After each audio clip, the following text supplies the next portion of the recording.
Hello everyone, I am Leela Prabhugaonkar and I am from the Buddhi Academy. Today is the first online community class of accounts.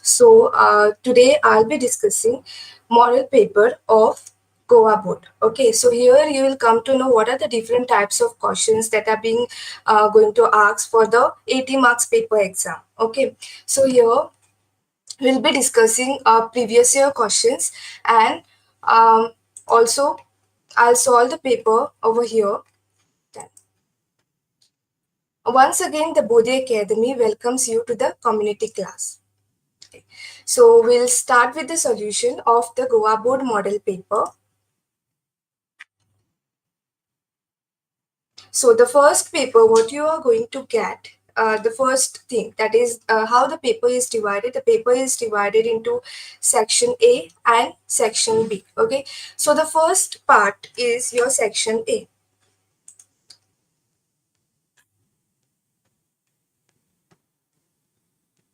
The first part is section A. Section A will be discussing first and then we are going to move forward with the section B. Okay, so here in section A you will find a lot of different questions with basically with regards to theory. Okay, so here first set will be of MCQ type of questions, and then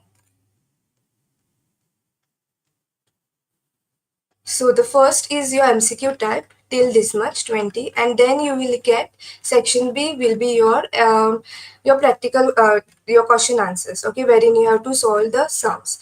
So with regards to sums, the first one there are different types of sums which are going to come for the exam.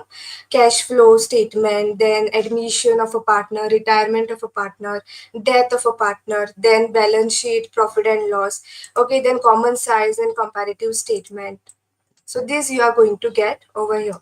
So with regards to this common size slash comparative statement.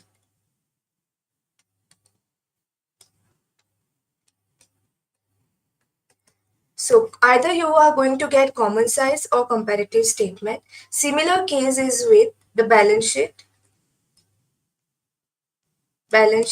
and profit and loss.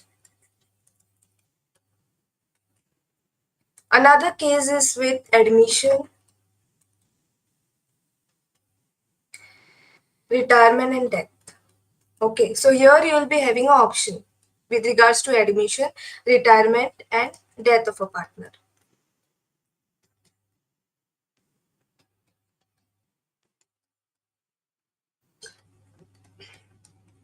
So we'll start with the solution. So here instructions, you have to read the instructions carefully. Okay, and then here, also the calculator is allowed for the exam. So the first question is, what is the relationship of a partner with the firm? So what is the relation of a partner with the firm? It's an owner and an agent. This. An owner and an agent. So this is how a relation of a partner with the firm is. Then the next question is, Suraj, a partner in a firm, he withdraws rupees 6,000 per month at the beginning of every month during the year ended 31st March 2023.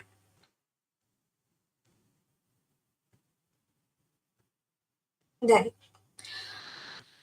what will be the interest on his drawing at 9% per annum? So, what will be his interest on drawings at 9% per annum? That we have to find out. So, it is given that he withdraws 6,000 per month at the beginning of every month. So, here there are with regards to withdrawals, there are a lot of calculations which are given. That calculation, like 6% at the middle of the each month, then at the beginning of the each month, 6.5 months, that everything you have to remember. So here now it is given 6,000 per month. So 6,000. Okay, I'll solve over here. The second question. 6,000 multiplied by, now here one more information that they have given is what will be the interest on his drawings at 9% per annum. So we'll calculate his interest on drawing at 9% per annum. That is, here you have to write down 9 divided by 100.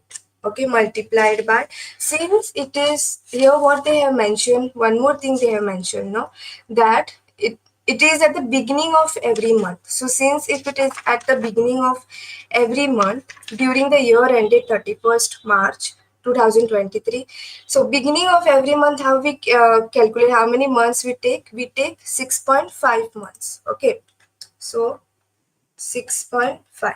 So what will be the answer of this? 6,000 into 9 divided by 100. Why 9 divided by 100? Because here they have given 9%. Okay. Then into 6.5. 6.5, since they have mentioned here that it is at the beginning of every month, we have to take 6.5 months. Okay. So here the answer will be 3510.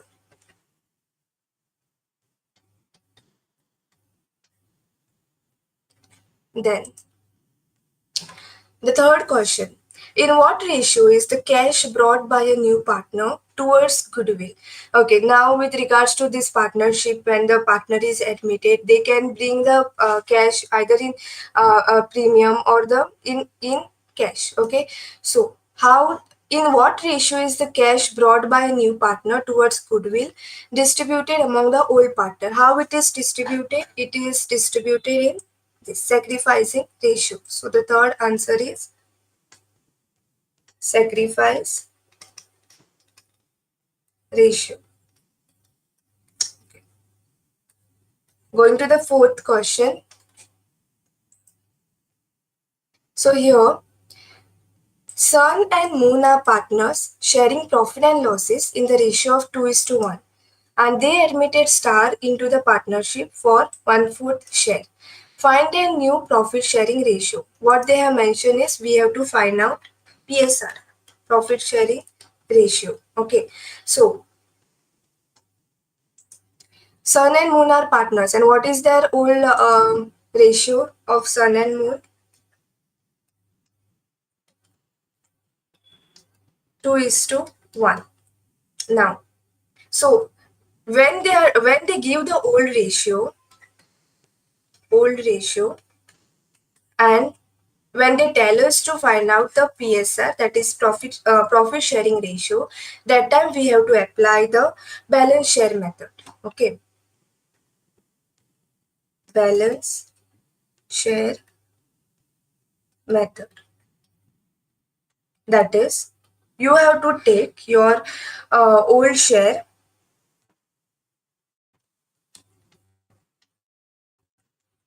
into your balance remaining.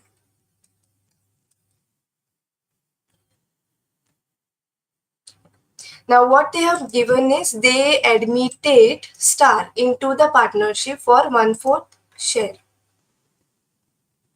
So star's share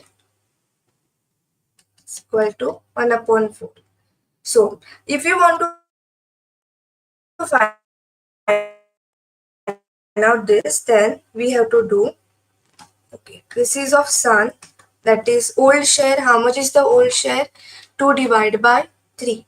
2 divided by 3 multiplied by how much is the so in order to find out how much is the balance remaining, you have to assume total profit as 1. Okay, so here you assume total profit as 1. So it's like 1 minus 1 upon 4.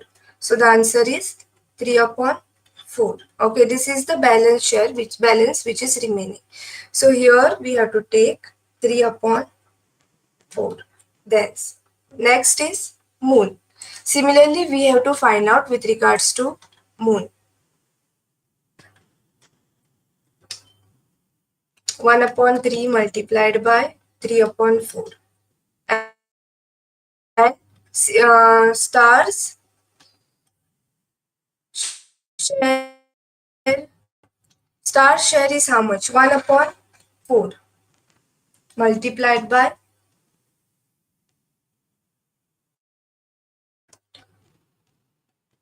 okay, so first is to make the denominator same.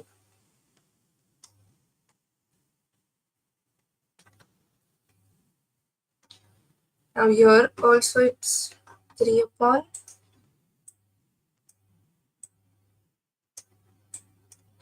balance share we got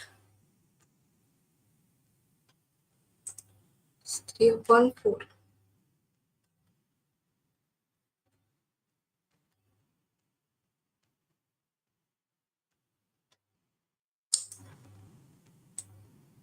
One upon 3 into 3.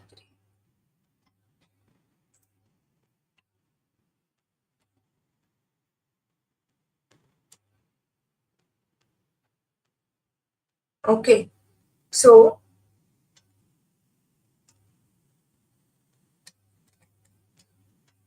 the answer is this you have to simplify further. So the answer is 2 is to 1 is to 1.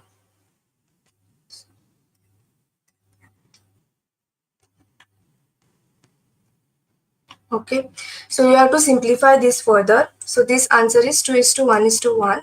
Then moving to the next question, which of the following account is credited for an increase in the value of building at the time of retirement of a partner? So here, which of the following account is credited for an increase when the value of the building is increased at the time of retirement? So which we take where will go it will go in revaluation account. So the fifth answer is revaluation account.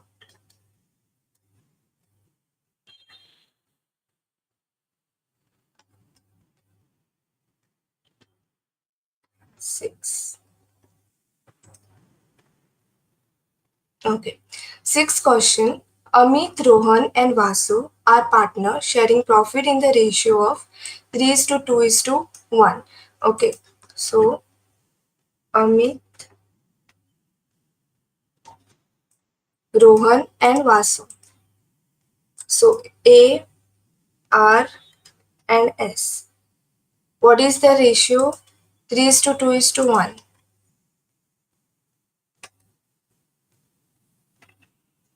Then Rohan died on 30th June 2022. So this he died on 2022, 30th June.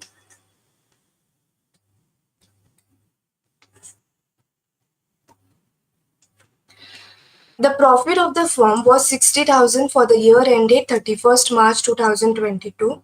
So also they have given the profit as 60,000.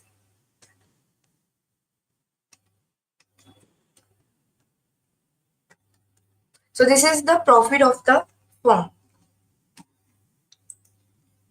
What is Rohan's share of profit based on the previous year's profit? So here we have to find out how much is the Rohan share of profit. Okay, till the date of his death we have to find out. So he died on 30th June. So this is what you have to find out how much is his profit and loss suspense account. So when we find out this, you have to take 60,000 multiplied by Now, here you also have to take the months. So his previous year profit is 60,000. His ratio is, how much is his ratio? 2. So 2 divided by, his ratio is, his ratio,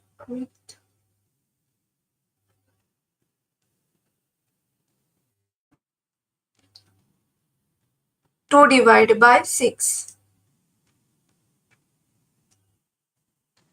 So Rohan's ratio is 2 divided by 6 multiplied by, you have to calculate months over here. Okay, till the when he died, so 30th June he died. So you will how you will calculate April, May and June. So you have to take the full June month, because he died on 30th June. And why we started from April? Because from April, our financial year starts from 1st April, no, to 31st March, and it ends at the this year 31st March. So from April we should count. Then so here how many months? 3 upon 12. So whenever we are calculating any profit, this formula you have to remember. Profit and loss, suspense account. How you are going to calculate? The profit you have to take multiplied by the debt partner ratio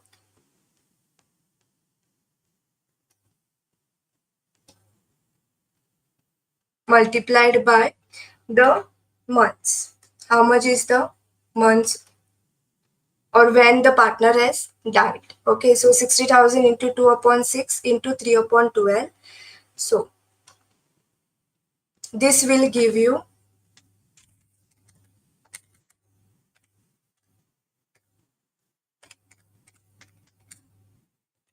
5,000. So the answer is 5,000. Okay. Then, seventh one. Which of the following accounts will be debited when a partner takes up the responsibility of paying one of the liabilities of the firm? Okay. This question is with regards to dissolution. Seventh one. I hope that everyone understood the till question number 6. Okay. Now, the seventh question. This question is with regards to dissolution of a partner, and in dissolution we prepare a realization account. Yes. So in the realization account, what are the first step? What we do in realization account is, so the first account which we prepare in dissolution is realization, right? So in realization account, what we do is we pay off the liabilities first, okay, and then we pay whatever the expenses are remaining, that we pay later. But now, what is the question over here? Which of the following accounts have to be debited? So what happens when a partner takes up the responsibility of paying one of the liabilities? The thing is, in realization account, they sell the asset first, and out of that profit, whatever is remaining after selling the asset, from that profit they pay. Okay, even though there are still expenses which has to be paid, then what they do, partners take up the responsibility. Okay, so what if now the question is that the question is, what if a partner takes up the responsibility of paying off one of the liabilities of the firm? Okay, so where it is going to be debited and which account is going to be debited is which account? Realization account. Understood? Okay, then eighth one. Question number 8.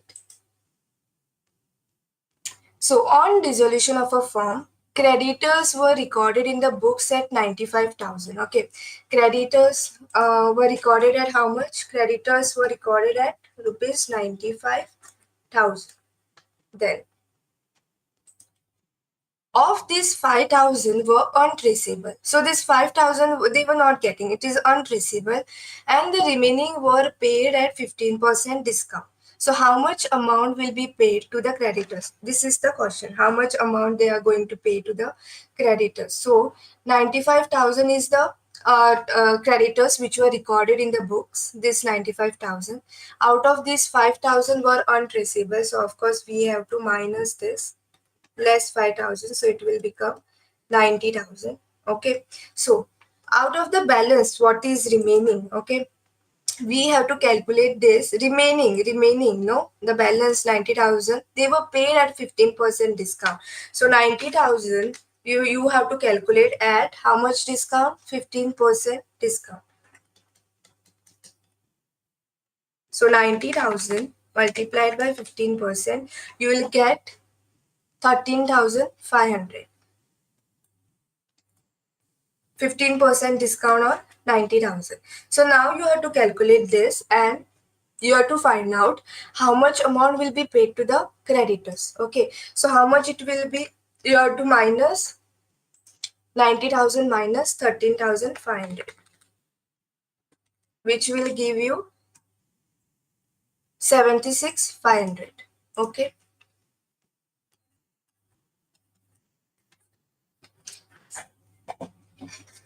next. Okay, next question is with regards to shares. When can a company demand for the premium amount if the shares are issued at a price higher than the face value? Okay, now here, what is the question? You have to read the question properly first. So, what is the question? When can a company demand for the premium? Premium is like an extra amount that the company is asking for if the shares are issued at a higher price than their face value. So when they can demand, they can also demand it at the application of shares. They can demand at the allotment of shares. They can also demand it at the calls on shares. So the correct answer is this is at any stage of the issue of shares. Okay, so this the ninth answer is at any stage of issue of shares. Understood? Then, 10th one.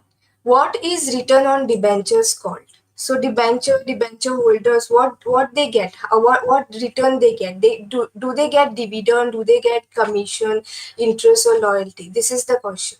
So debentures, they get interest. Okay, and preference shares and equity shareholders, they get dividend. This is how you have to remember this return on debenture questions. So 10th one is your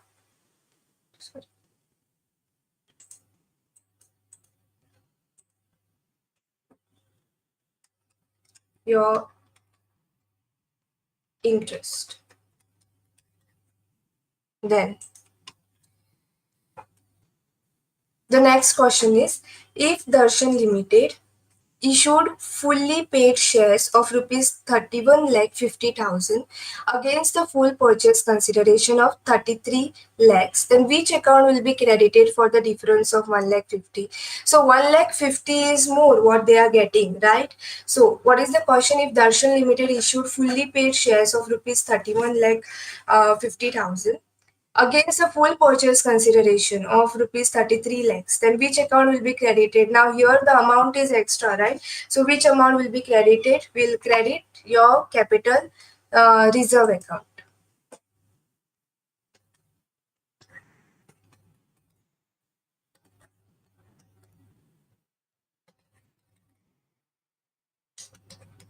Okay, then next, 12th one.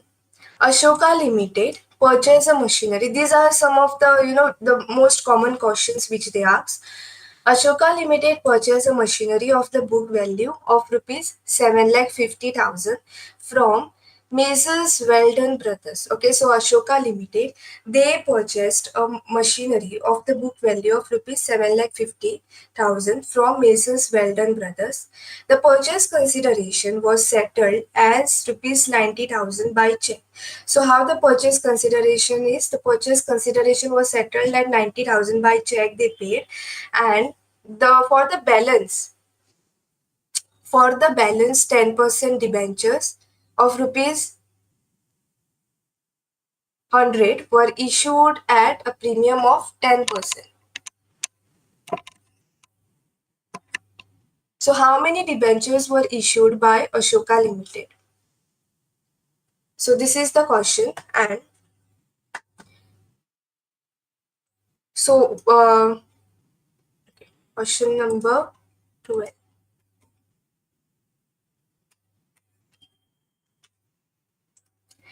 So the machinery was purchased. What is the book value of the machinery? The book value of the machinery is 7,50,000. And in the according to the information they have given that the part payment was done by check, 90,000. Yes, so you have to find out 7,50,000 minus 90,000 because here the part payment was done. Yes.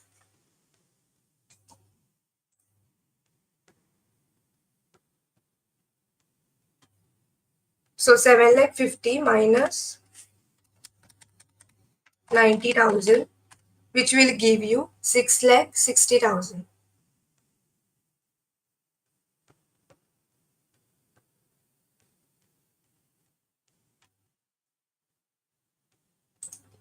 Which will give you 6,60,000. Okay. Now the further question what they have given is for the balance 10% debenture. Now whatever the balance is left, now 10% debenture of rupees 100, they were issued at a premium of 10%. Now what do you mean by this premium? This means they have issued it at something extra price. Okay. So how many debentures were issued by Ashoka Limited? This is the question. Okay. So since they have issued this at a premium of 10%,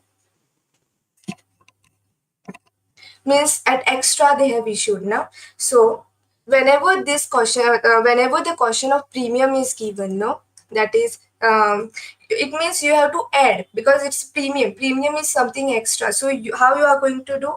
You're going to, now 100 is the face value. What we have, 100 is the face value.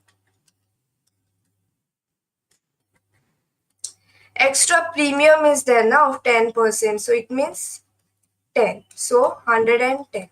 So now this 6,60,000 divided by 110 you have to do. I'm doing it over here, 6,60,000, because premium amount you have to add. This premium amount you have to add. Okay, 110. So which will give you 6,60,000 divided by 110, which will give you 6,000. So how many? Okay, 6,000. So how many, what is the question? How many debentures were issued by Ashoka Limited is 6,000 debentures were issued. Okay, 6,000 debentures. Understood? So this is how you are going to get the question. If it is premium, then add. You have to add that 10% premium to the face value. Okay, so then next, which financial statement is prepared to match the revenues earned and cost incurred by the company during the accounting period? So which is that financial statement? Our financial statement, we prepare a statement of profit and loss, statement of balance sheet. Okay, everything we prepare. No, but here how you will come to know that which financial statement is prepared to match the revenues or revenue we get it in income statement. Na? So statement of profit and loss. Okay, or income statement. So revenue we take all the sales amount and then we minus it from expenses. So sales minus expenses. This is what they are asking. So where we take, so the answer for question number 13 is statement of profit and loss account. Okay. Statement of profit and loss account.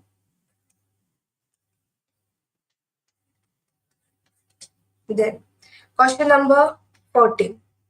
1-4.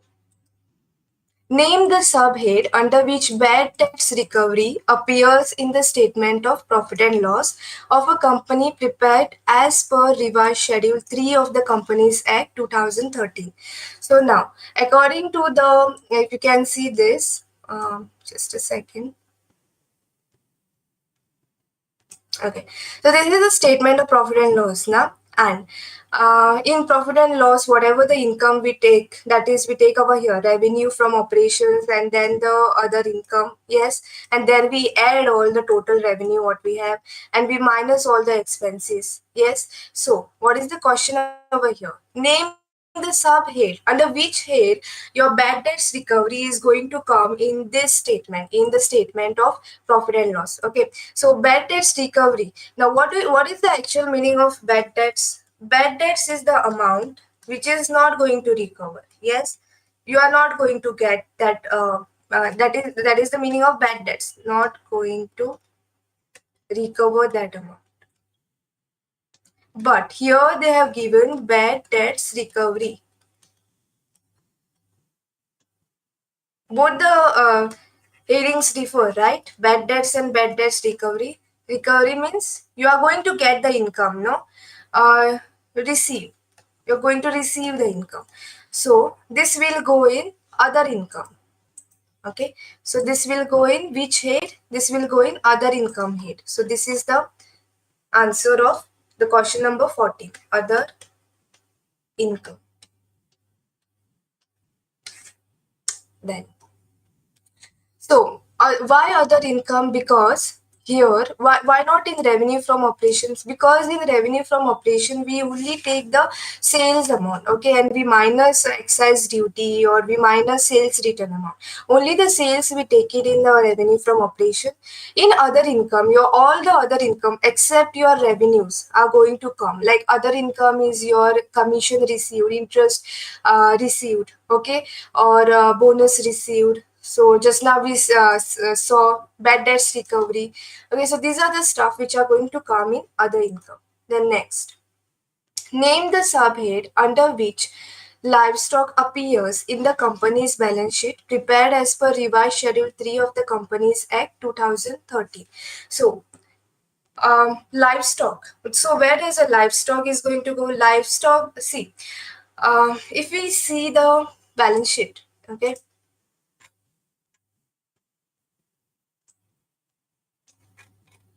So how balance sheet is classified? Here in 12th standard, we are preparing the vertical balance sheet, right? So how balance sheet we prepare? We take all the liabilities first, equity and liabilities, and then we take asset, right? So livestock is a part of asset, but what it is, whether it is tangible or intangible. Now, asset, how the asset is classified? The asset is classified, the fixed asset is classified under tangible and,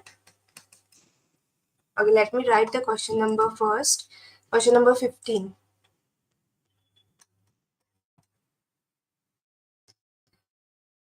Fixed asset. How the fixed asset is classified? Your tangible and intangible. Okay. Remember one more thing with regards to tangible, we charge depreciation. With regards to tangible fixed asset, we charge depreciation on fixed asset.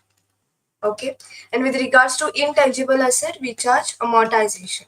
Okay, amortization on all the intangible asset, that is your patents, trademarks. These are your intangible asset, and tangible asset, your machinery, plant and building. So we charge depreciation on that. Okay, this thing you have to remember over here. So, asset, where do you think where the livestock is going to come? Livestock is going to come in tangible fixed asset. Okay, so the answer is tangible, tangible fixed asset. Okay, then next question, question number 16.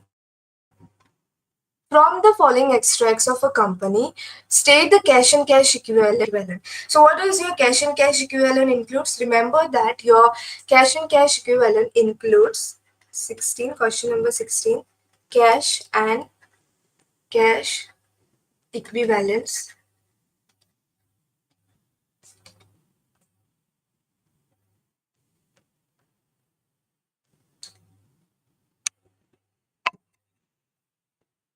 Your cash and cash equivalent includes cash at bank,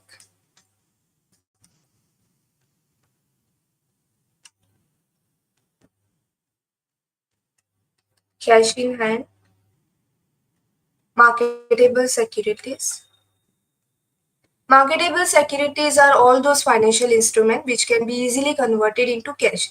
Okay, these are called as marketable securities. Understood? Then, so these are your cash and cash equivalent.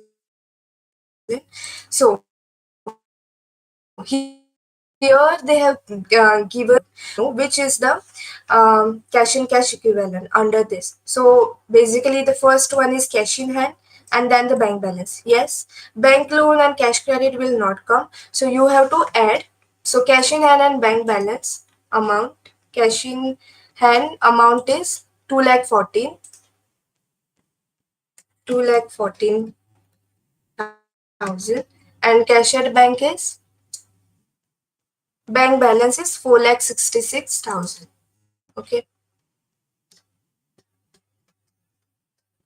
So you have to add both the thing. Let's add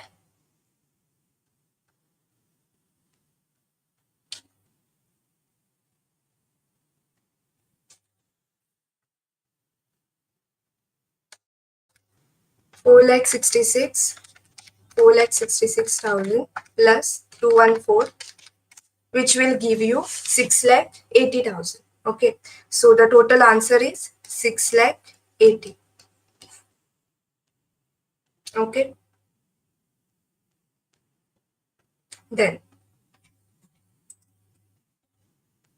next question. Which type of financial statement analysis helps a company to establish the relation between various items of financial statement of the same period or year? Okay, so which type of financial statement analysis that helps a company to establish a relation between the various items? So the answer is vertical analysis. Vertical analysis is also called as common size statement. Okay, vertical analysis or common size statement.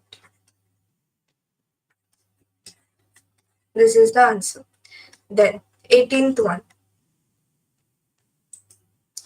The value of trade payable in the comparative balance sheet of a company during the year 2022 was 4,85,000, which was less than that of the preceding year, 85,000.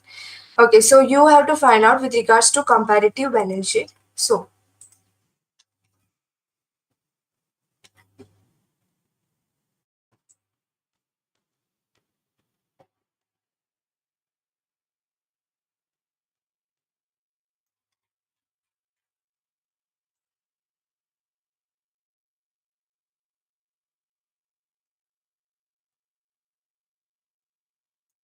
okay, if we see the comparative statement, this is how the format you have to prepare. Particulars, note number, previous year, current year, absolute change and percentage change. So the regards to trade payables they have given.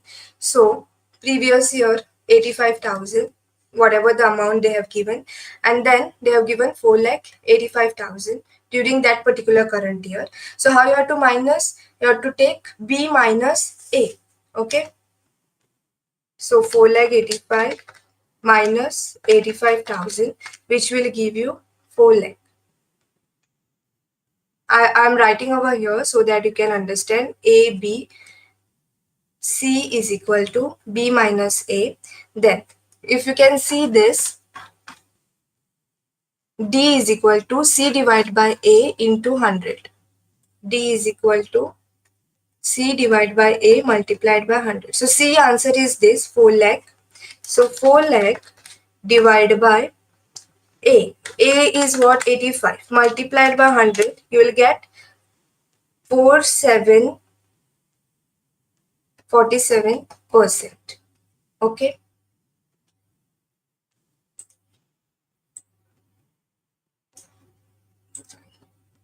Then the next. What is the primary objective of preparing a cash flow statement? So if we can see in cash flow statement, question number 19, cash flow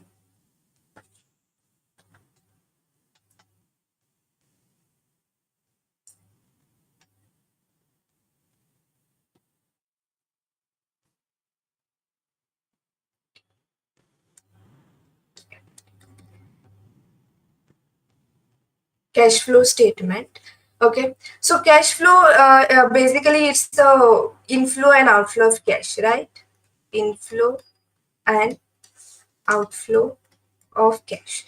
So here this is one of the main objective of cash flow. So what is the primary objective of preparing a cash flow statement is we just check the inflow and outflow of the uh, inflow and outflow of the cash in the particular company. Okay, and one more thing what you have to remember with regards to cash flow statement is there are different types of activities which comes in cash flow statement, such as operating activities, second investing activity,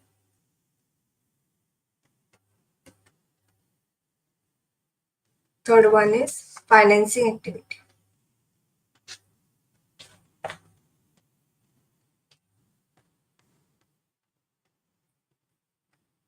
Okay, so operating activity is all the regular day-to-day activity of the business. Investing in this will see further when we will be solving the full sum on cash flow statement. Investing activity is only deals with the tangible and the intangible asset and the non-current investment. Financing activity deals with your equity shares, your preference shares, and the loan. Okay, so the main objective of cash flow statement is to provide a useful information with regards to the cash flows, that is inflow and outflow, during that particular financial year. Okay, and these are some of the activities what we see in cash flow statement: operating, investing, and financing activity. So this why these three things are main head under this cash flow statement is a company wants to know how much is their day-to-day spending, how much is their investment in basically in plant and machinery, or where they are putting more investment amount. Okay, then financing activity is how they are going to raise the equity or the preference shares. Okay, how they are going to raise the shares, or if they want to pay the liability, then how much they have to pay. Okay, so this is how the statement which every company prepare according to financial statement analysis, and according to company schedule 2030. Okay, then the next one is name the activity. Question number 20. Name the activity under which interest paid on debentures appears in the cash flow statement. So where does interest paid? Just now, as I told you, in financing activity, whatever the payment is done, okay, the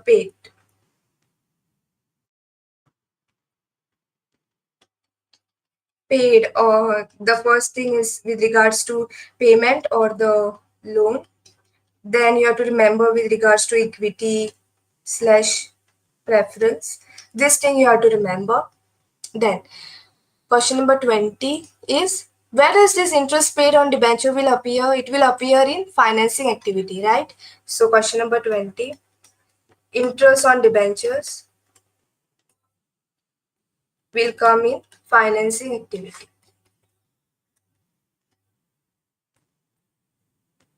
Financing activity. Okay. Then next. Question number 21. Okay. Govind and Ajay are partners sharing profit and losses in the ratio of 4:3. Their capital balances as on 1st April 2022. So the capital balances are given over here were 8 lakh and 6 lakh 50. Govind withdraws 6,000 in the middle of every month. So here they have given that Govind withdraws 6,000 in the middle of every month. Their partnership deed provided for the following. Interest on drawings they have given at 6% per annum, what we have to calculate. Interest on capital also we have to calculate at 8% per annum. Ajay is entitled to a salary of 4,000 per month. So since it is 4,000 per month, what we are going to do? We are going to multiply it by 12, which is going to get 48,000. So, okay.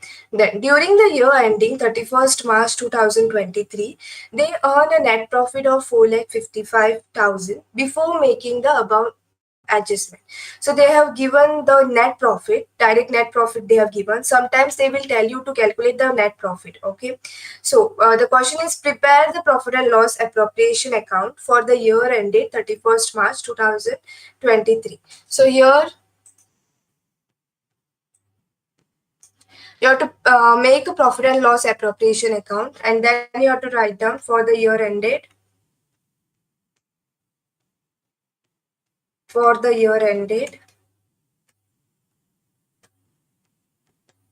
31st March 2023. Okay, then this is how we prepare a profit and loss appropriation account. Particulars amount, particulars amount. Okay, now, so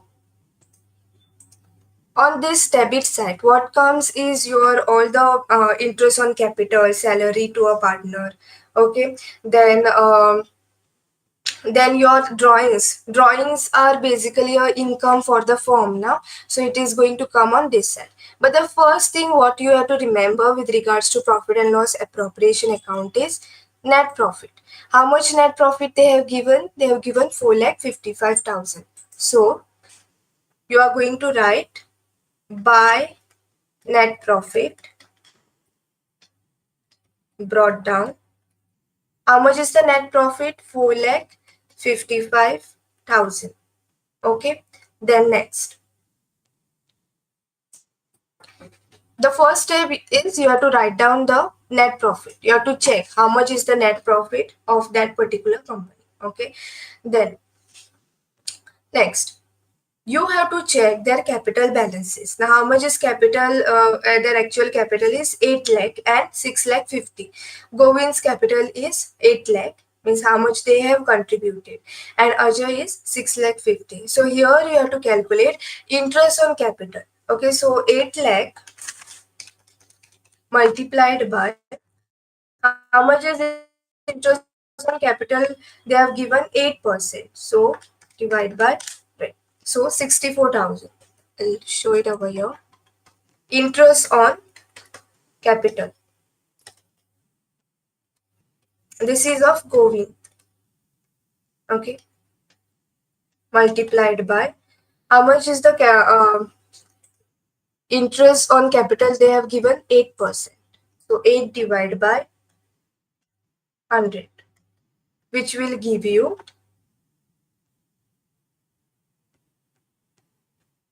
64,000. Okay. Similarly, you have to find out the capital, interest on capital for the other partner. 6 lakh 50 multiplied by interest on capital, same 8%. Okay. Ajay. This is of Ajay.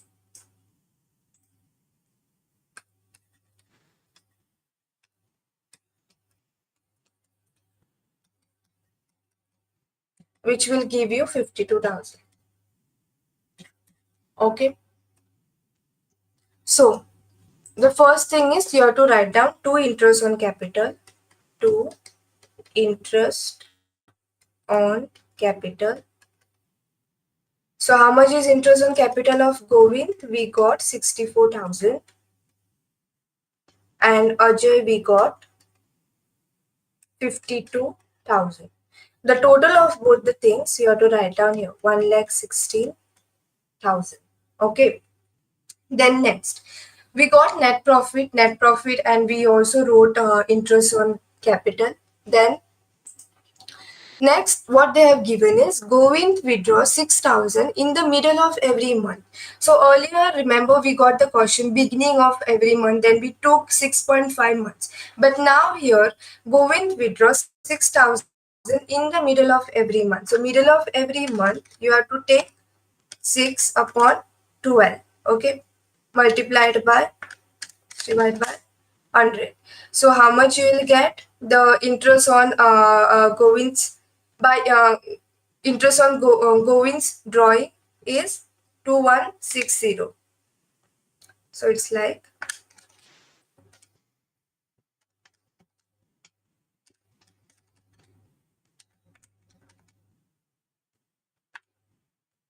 6,000 multiplied by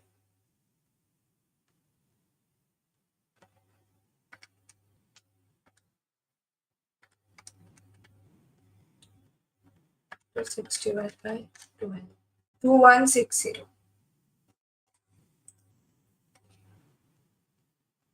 By interest on Govin's drawing.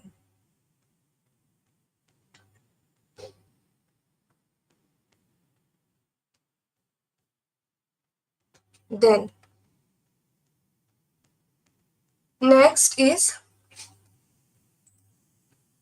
Ajay is entitled to a salary of 4,000 per month. So salary, how much we got? 4,000 multiplied by 12 per month. So salary to Ajay is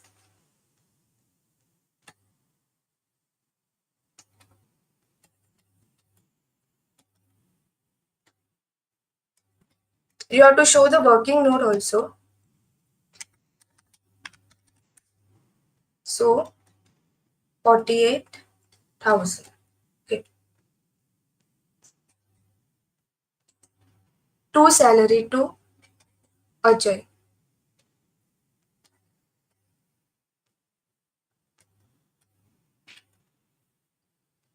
So it's 48,000. Okay. Only this information is provided. So now you have to add both the sides. That is 4,55 plus 2160. And you have to find out how much is the capital, how much is the difference you are getting. So here it's 4,57,160. And this side how much you are getting? 48 plus 1,16.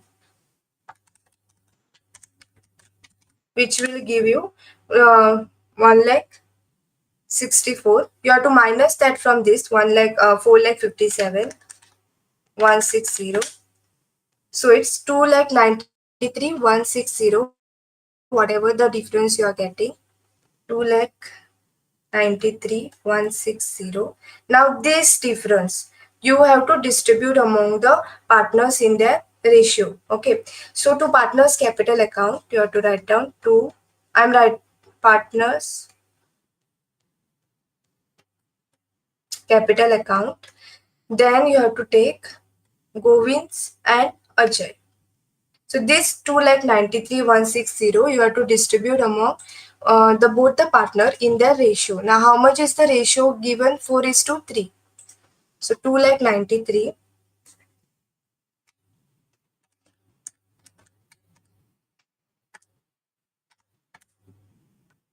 2,93,160. 2,93,160. This you have to distribute among the old partners in their ratio. Now ratio is given as 4:3. So 293,160 multiplied by 4 divided by 7. This is for Govind, and Ajay is 293,160 multiplied by 3 upon 7. So the first one is 167,520, and next 293,160 multiplied by 3 divided by 7. 125,640. Okay, so this you have to write down over here. Okay, that is 1,67,520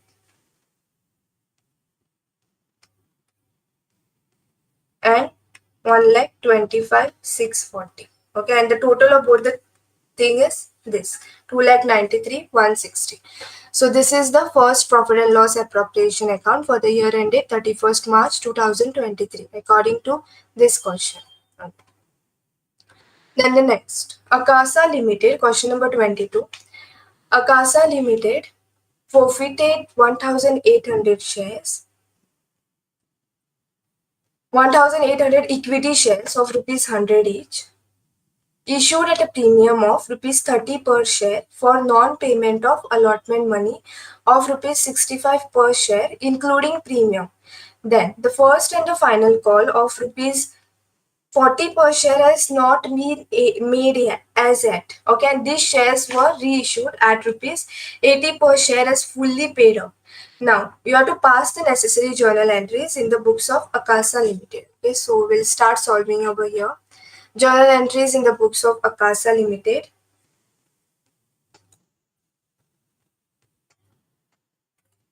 Okay, then you can either write date, or if date is not mentioned, then you can write serial number. Okay, so the first. So with regards to shares and with regards to debentures, okay, you have to remember, read the question carefully, okay, and remember the journal entries. So the first thing, Akasa Limited, how much shares they forfeited? They forfeited 1,800 equity shares, and the face value is 100. And here the premium is also given. Premium of rupees 30 per share for non-payment of allotment money, of rupees 65 per share, including premium. Okay, so now the first one, this is the forfeited entry now. So the how the journal of forfeited will come, the entry of forfeiture. So the first one is, okay, equity share capital account debit.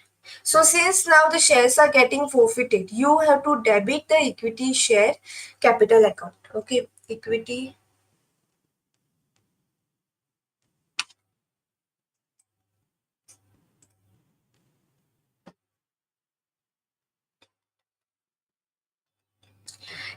share capital account debit. Why we are debiting the equity share capital account? Because here we are forfeiting the shares. Okay, the question is about the forfeiture. So Akasa Limited forfeited 1,800 equity shares of rupees 100 each, issued at a premium of 30 per share. Okay, so equity share capital account debit. So how much is the shares? I am writing it above. That is 1,800 multiplied by how much? 100. Okay, so that will give you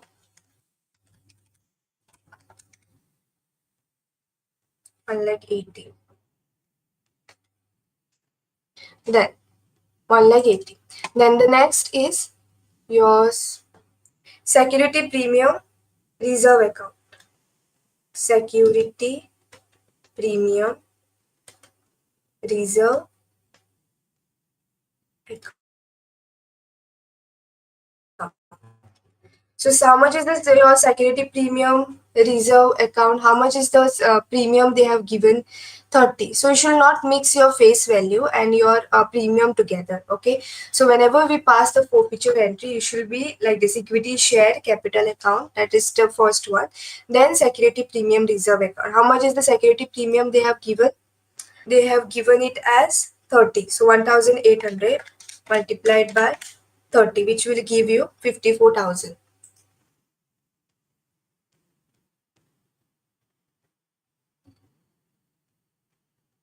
Okay, 54,000. Then I'll do the solution over here.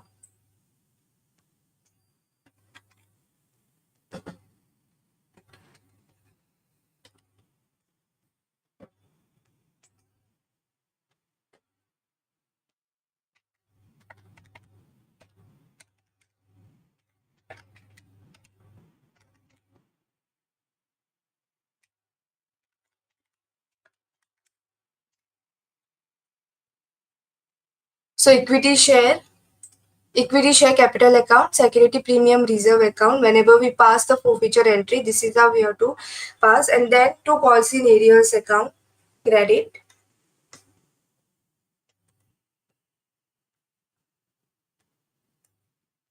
Then next is to share forfeiture account.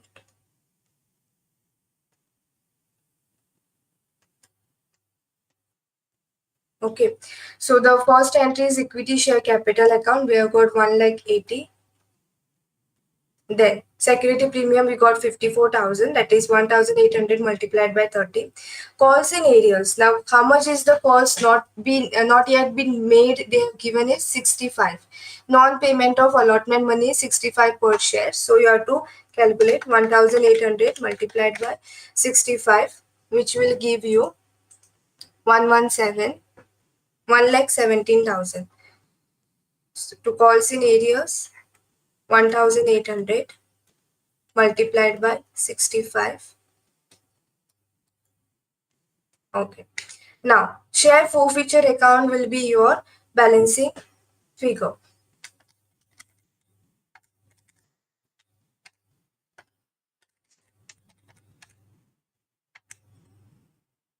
Which is your 45,000. This is your 1,08,000. Okay. So you have to add both the thing and then you have to minus 1,17,000. So always you have to remember that share forfeiture account is your balancing figure. Okay. Then how will be the narration? Also you have to pass the narration with regards to this. So being forfeited, how many shares we forfeited? We forfeited 1,800 shares of rupees 100 each, issued at a premium of rupees 30 per share. Okay. And then to say that this is for forfeited of non-payment of allotment money at rupees 65 per share. So this is how you are going to write the narration. So being forfeiture of one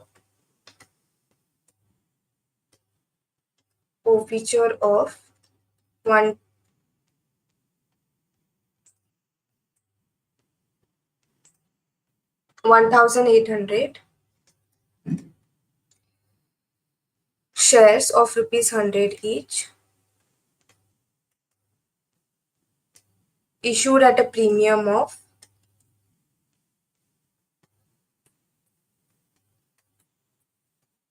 issued at a premium of 30 per share.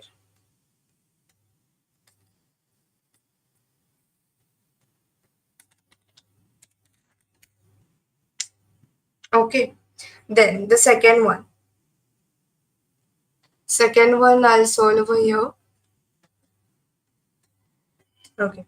What else they have given is the first and final call of rupees 40 per share. This has not been made, so this entry is not going to come. And these shares were reissued at rupees 80 per share as fully paid up. Okay. So the next entry is the reissue of shares. Now, so next entry will be of reissue. So bank account debit. Then your how much amount is going to go in the bank now? 1,800 multiplied by how much the shares they told us that it is going to reissue. They reissued 80 per share now, so it's like 1,800 multiplied by 80, so you will get 1,44,000. Okay. Then next is, so in bank 1,44,000. Now, so what they are going to do? They have reissued the shares now at rupees 80. Then share forfeiture account debit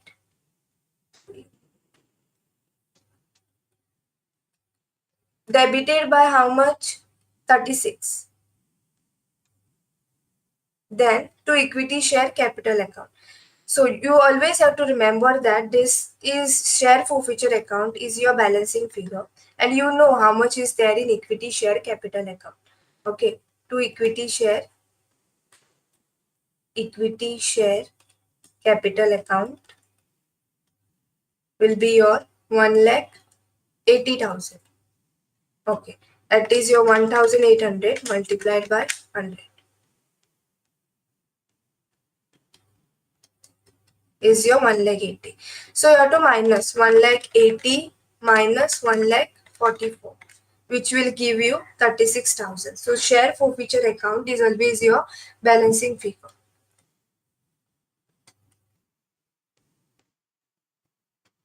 So this will give you 36,000.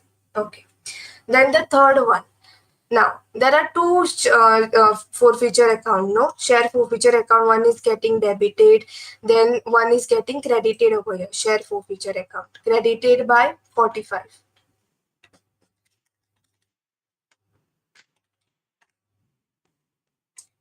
Okay.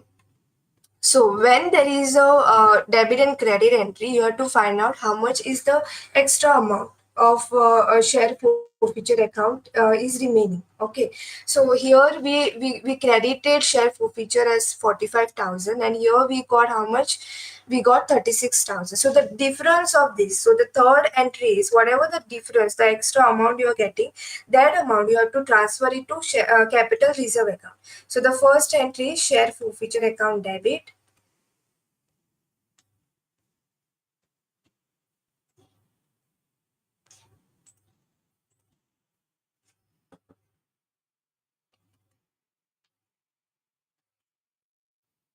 Share forfeiture account debit, and to capital reserve account, because whatever the extra amount is remaining now, that we are going to transfer it to capital reserve. Okay, before doing this, we'll just finish up with the narration of the second one, being reissue of how much shares they reissue at reissue of 1,800 forfeited shares at rupees 80 per share. Now they have given, so being reissue of 1,800 shares at rupees 80 per share. Okay, this is the narration of second. And now I told you whatever is the balancing figure of this equity share forfeiture account, 36,000. So 45,000 share forfeiture we were having earlier, which we credited, minus this 36,000 share forfeiture account debit, which will give us 9,000. Okay, so this is the extra amount which is remaining, which we are going to transfer it to capital reserve account. Okay, and the narration is being profit on reissue of forfeited share, it is transferred to capital reserve account. Being reissue of forfeited shares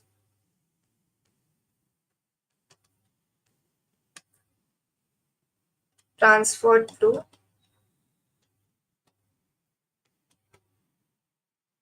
capital reserve account. Okay, so this is your first journal entry, that is of Akasa Limited. Okay, question number 23rd.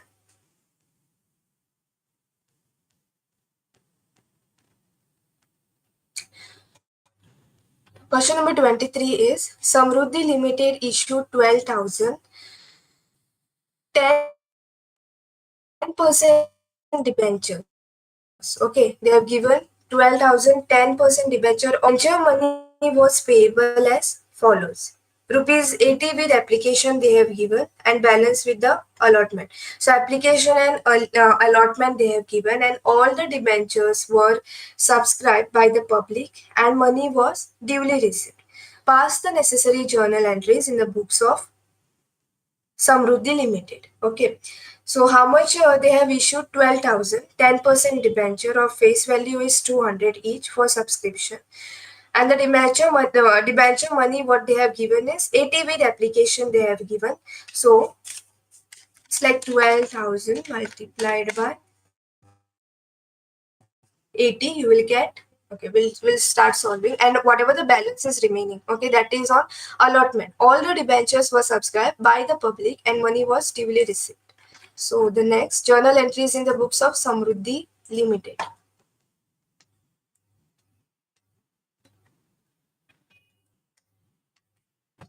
Okay, so if you can write serial number, first one. First one, whenever we pass the journal entry with regards to the normal, the debenture entries, these are just a normal entries what they have given.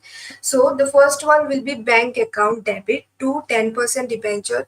Here you have to put the application account. Okay, so 10% debenture application account. So bank account debit to, why 10%? Because here as it is you have to write down 10% debentures now. To 10% debentures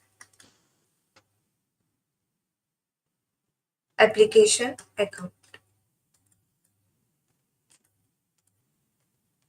Then, so how much is the debentures they have issued being application money? How much money they received? They received being application money. So it's like 12,000 what they have given, 12,000, and they have issued 12,000 10% debentures, and 80 with rupees 80 with application they have given. So being application money received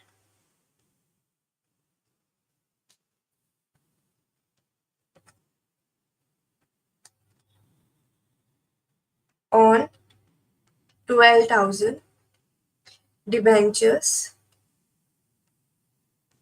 at rupees 80 per debenture, 80 per debenture. Okay. So you have to calculate 12,000 multiplied by 80, which will give you 9,60,000.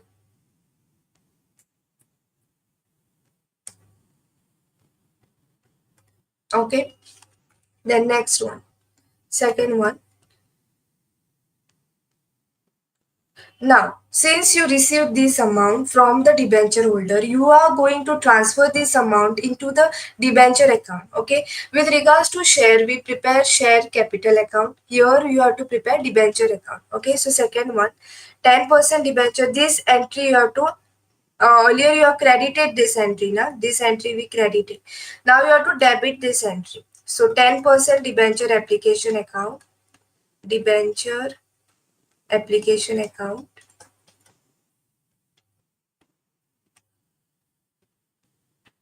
10% debenture application account to, you have to transfer it to debenture account, to 10% debenture account, 10% debenture account. Okay. So how much is that amount? 9,60,000. So the same amount is going to come, 9,60,000 and 9,60,000. So here being application money, where we have transferred this application money, we transfer it to debenture account, right? So being application money transferred to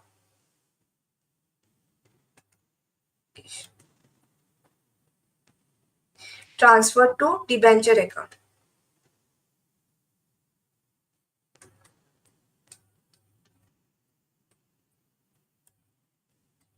Okay. Then the third entry. So this first entry we are finished. Okay, finished with the first entry, that is rupees 80 with the application.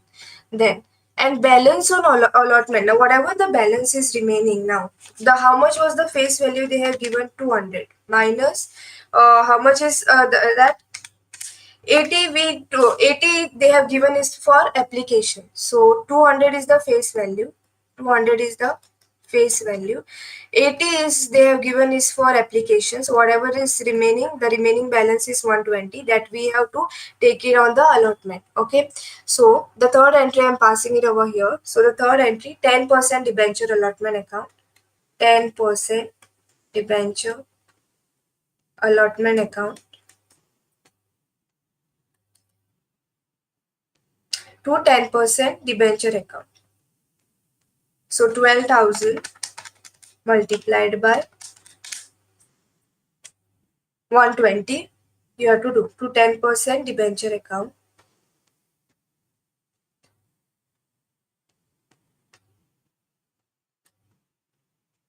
So 12,000 whatever they have issued, right? I'll solve the working note over here then. 12,000 they have issued. They have issued 12,000 multiplied by how much is the balance remaining? 120. So 12,000 multiplied by 120 will give you 14 lakhs 40,000. Okay. So this amount we are going to take it over here. That is 10% debenture allotment account. 14 lakh 40,000. Here also 14 lakh 40,000. Okay. Narration being allotment money due on, being allotment money due on 12,000, 10% debentures, 10% debentures at rupees 120 per debenture, at rupees 120 per debenture. Okay, so this is how you are going to pass the first allotment entry. Then now the money is due. Yes, the fourth one, how the fourth entry will be, the money is received. So when the money is received, we pass bank account. Yes, bank account debit. How much? 14,40,000, same amount. Okay, to 10% debenture allotment account. To 10% debenture allotment account. 14,40,000. Okay, so being what will be the narration over here? Being allotment money received on, being allotment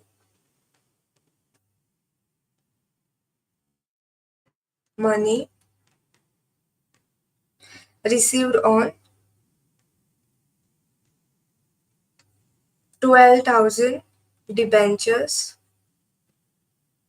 at rupees 20 per debenture, at rupees 120 per debenture. Okay, then the next step is you have to total both the sides. 9,16 plus 9,60, you have to total debit side first, and then you have to match the total with the another side, with the credit side. Okay, so total, add 9,60, 9,60,000 plus again 9,60,000 plus what else we got, 14,40,000 plus again 14,40,000. Okay, which will give you 48 lakhs on both the sides. So your both the debit and credit side, your both the debit and credit side should match. Okay, so here our amount is same, 9,60, 9,60, 14,40, 14,40. So the both the sides should tally with regards to your journal entries. Understood? Then the next question number 24. From the following balance sheet of Cyrus Limited as on 31st March 2020 and 31st March 2021, prepare a comparative balance sheet of the company. Now in comparative balance sheet, what we are doing is we are comparing the years. Okay, that is current and the previous year. That's why the end dates are given, and here the end amounts are given. So like this, the question is particulars, note number. Why they have given note number? Because if there are two or three items, then we have to prepare the working notes for this. And then they have given 31st March, that is the previous and the current year. Okay, so they have, like this will be the question, and they have told us to prepare comparative balance sheet. So equity and liabilities, shareholders fund, share capital, reserve and surplus. Then they have given non-current liabilities, your long-term borrowings, current liabilities, trade payables. Okay.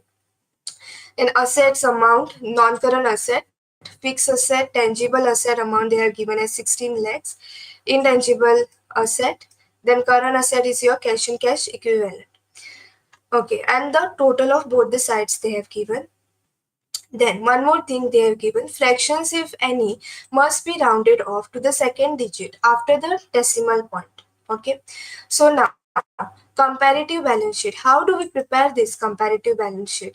So in order to understand this, you have to learn the format. Okay, so comparative statement of Zydus Limited for the year ended 31st March, which year they have given first, 2020 and 21. Yes, 31st March 2020 and 31st March 2021. So this is how you have to write down. This carries marks. Okay.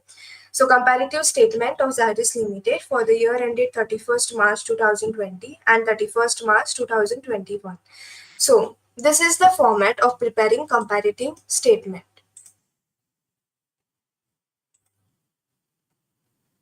Particulars, note number, previous year, current year, absolute change and the percentage change. Okay, so we have to find out the changes here. Particulars, you have to write down, since this is a comparative balance sheet, so you have to write down the format of balance sheet. Whatever is given in the question, that only you have to write down. Okay, then equity and liabilities, shareholders fund. So what is equity and liabilities? is there in this question? First, you have to write down this one numbering 1, 2, 3, 4, 5, 6. Then you have to write down for previous year, you have to write down as A. For current year, write down as B. So this is the formula, what you have to remember. Current year, you are going to write down B. Absolute change, how you are going to find out absolute change? Here.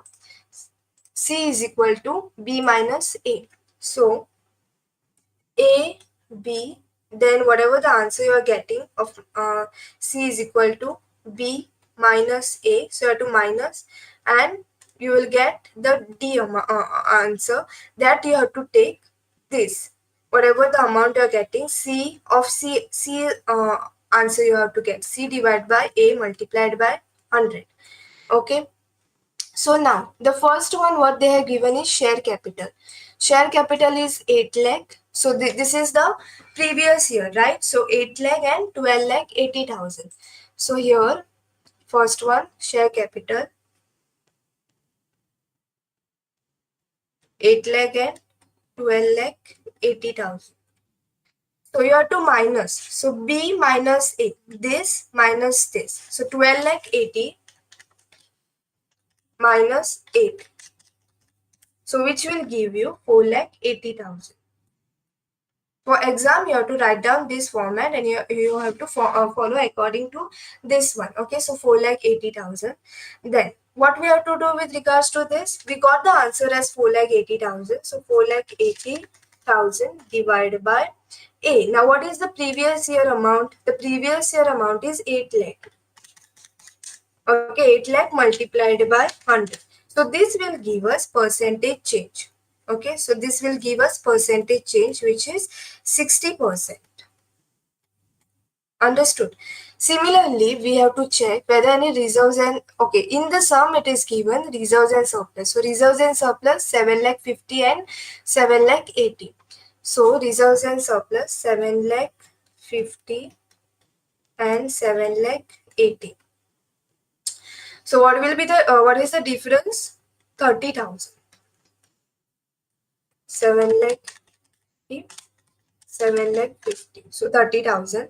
Absolute change, percentage change, how you will get? 30,000 divided by 7 lakh 50. 30,000 divided by 7 lakh 50 multiplied by 100, which will give you 4%. Okay. Which will give you 4%. Okay. So this is with regards to the second one, percent. Then next question, this long-term borrowing, which comes under this head, non-current liabilities, 3 lakh 50 and 3 lakh. So how much is the difference? 50,000. Yes, 3 lakh 50 and so difference is we are getting 50,000, but we are getting this in negative. Why? Because we're minusing from the less amount now. Minus 3 lakh 50. So negative we are getting. So 50,000 divided by 3 lakh 50 multiplied by 100, which will give us 14.29. But in negative figure. Yes. So 50,000 divided by 3 lakh 50 multiplied by 100. So this is a negative. Then next. Okay, this earlier which I have shown, I will just wipe it off because now it's not required. Okay. Next is trade payables. Trade payables they have given as 4 lakh 20,000 and 2 lakh 25. So 4 lakh 20,000. See, for exam, you need to write down the full format with regards to comparative balance sheet. Whatever is given in the sum, that only you can write down. Okay. So here they have given 4 lakh 20,000 and 2 lakh 25. 4 lakh 20,000 and 2 lakh 25. So 2 lakh 25 minus 4 lakh 20,000, which will give you negative 1 lakh 95.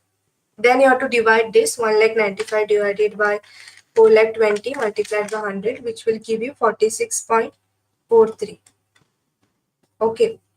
Then you have to total all these things, and after you have to add 8 lakh plus 7 lakh 50 plus 3 lakh 50 plus 4 lakh 20, and whatever the total you are getting, that you have to write down. I'm getting 23 lakh 20,000.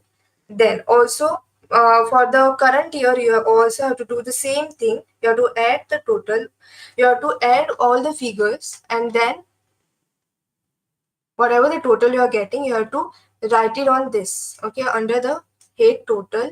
So I'm getting 25 lakhs 85,000. Then next, absolute change. Absolute change also you have to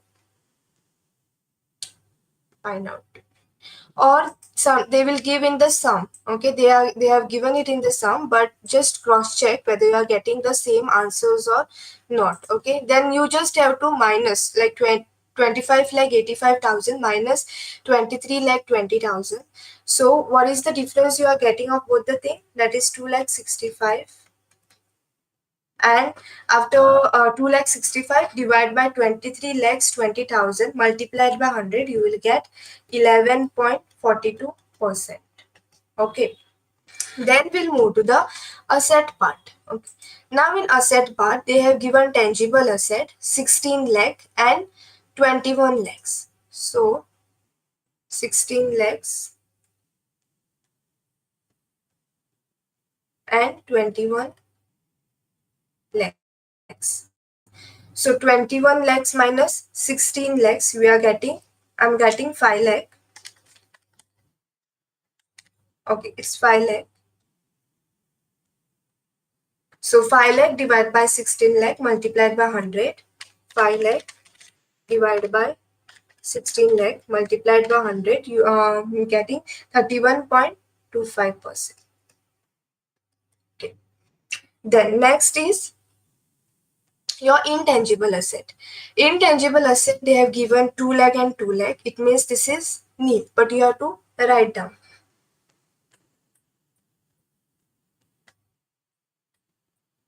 So we are not getting anything. If you minus both the thing, we'll get the amount as 0. So you have to write down nil. Okay. Then next, cash and cash equivalent 5 lakh 20 and 2 lakh 85.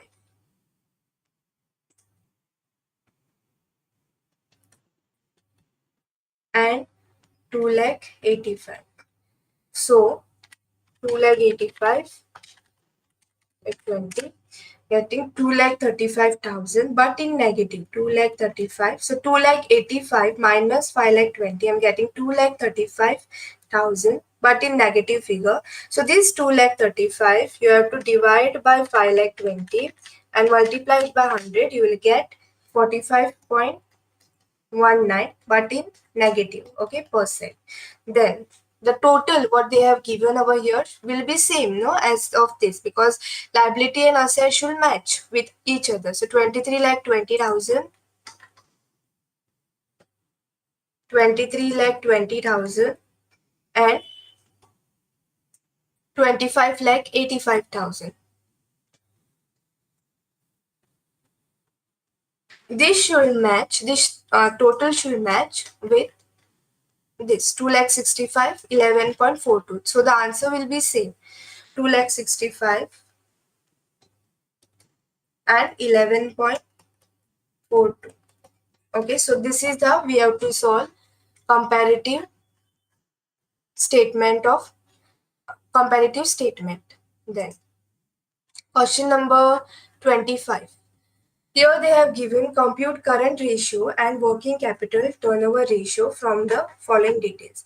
See, there are a lot of ratios, and mostly, you know, this question is asked for 4 marks. Okay, so now current ratio, you have to remember that I'll solve over here with regards to current ratio. Question number 25, current ratio. The formula to calculate current ratio is your current asset divided by current assets divided by current liabilities. Okay, so first thing is that we have to calculate how much is the current asset. So we have to see which are the current asset which they have given. So first one is, yes, of course, your inventory. That is inventory I am marking as your asset. Then next is trade receivable. Then your cash and cash equivalent as asset. And we have to check your current liability. Any current liability, this revenue from operation is your profit and loss. Okay, then trade payable is your liability. Yes, non-current investment is your this is for long terms. Okay, debenture, no. So only these things are there which is going to come. So how we have to solve? Current asset is equal to, we have to classify that how much we got. We got inventory plus we got trade receivable and cash and cash equivalent plus trade receivable plus cash and cash equivalents. Okay, divided by, so these are our current asset divided by liability. Which liability we got over there? We got trade payables. So nothing, we just have to take the amount. How much is the amount of inventory? Inventory is 1,85,000 plus how much is trade receivable? Trade receivable is 2,07,000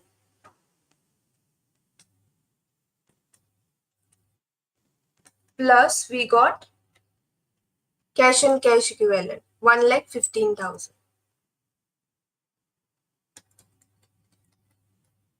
divided by the trade payables. How much is the trade payables? 2,50,000.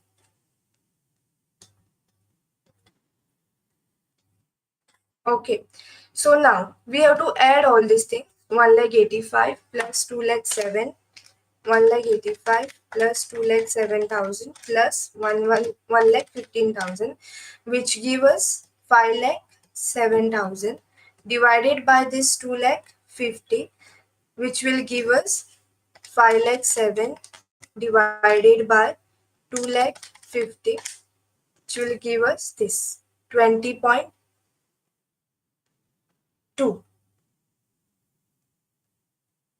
Okay, so current ratio is this.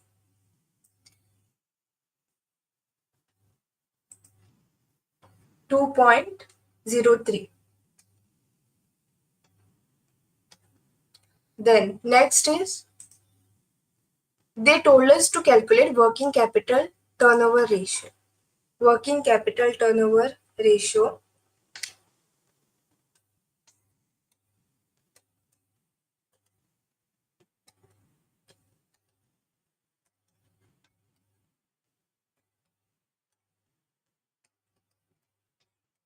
So working capital turnover ratio, how we have to do?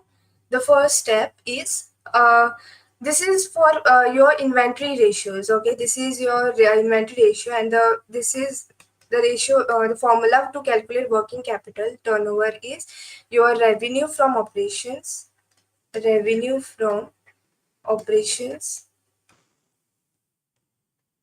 divided by your working capital.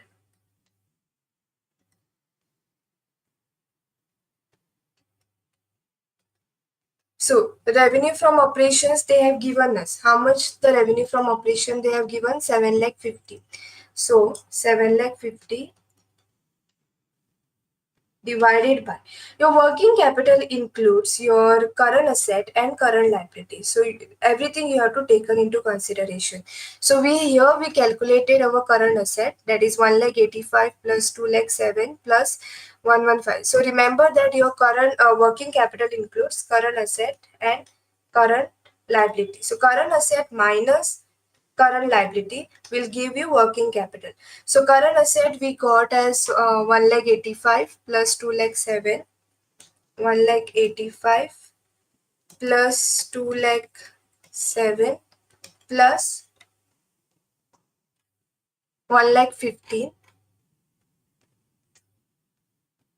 So minus your current liability. So how much was our current liability? 2,50,000. So 2,50,000 is our current liability. So 1,85,000 plus minus 2,50,000. So we are getting 2,57,000, the total amount. So 7,50,000 divided by 2,57,000.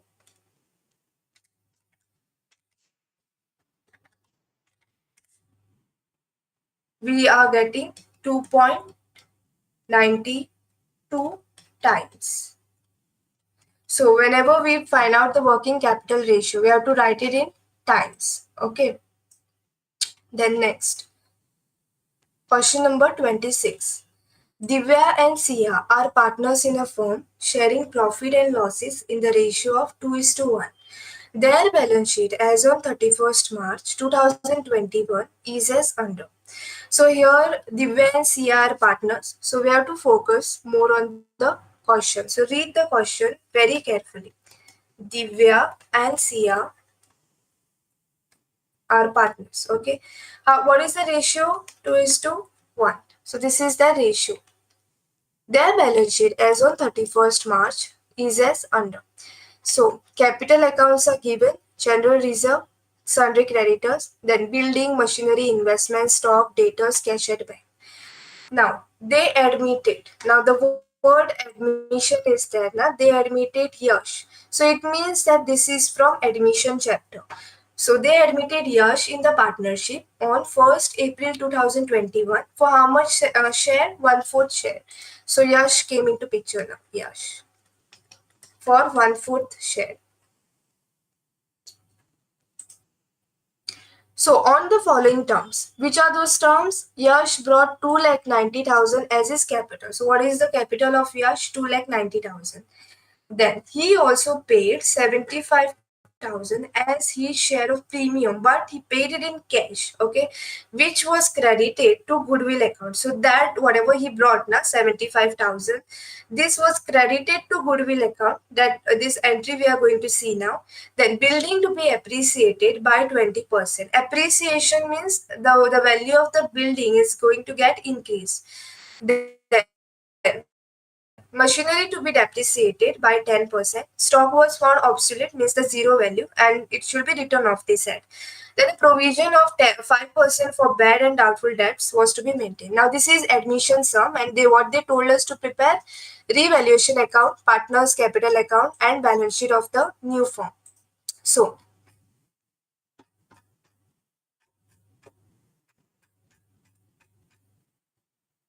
So already I have prepared the accounts. For exam, you have to prepare like this: revaluation account, partners capital account, and balance sheet of the new firm. So it's better if you prepare revaluation, partners capital, and balance sheet side by side, so that while solving the sum, you can put all the answers in a proper or in a particular account. Okay, so first one is, so the first step is to check your balance sheet. So what is the capital of Divya and Sia? So where these are the partners, no? This is partners capital. So where does the partners capital will go? It will go in partners capital account. So here, by balance brought down by, so I'm writing over here, just a second, devaluation account, particulars amount, particulars amount. Then, but whenever you are going to prepare partners capital account, you have to write down the name of the partners. So, particulars, Divya, Sia, and who is the another partner who is got added? Yash. Then, Divya, Sia, and Yash. Okay. So by balance brought down, how much is the capital of Divya and Sia? It's 5,70,000 and 4,30,000.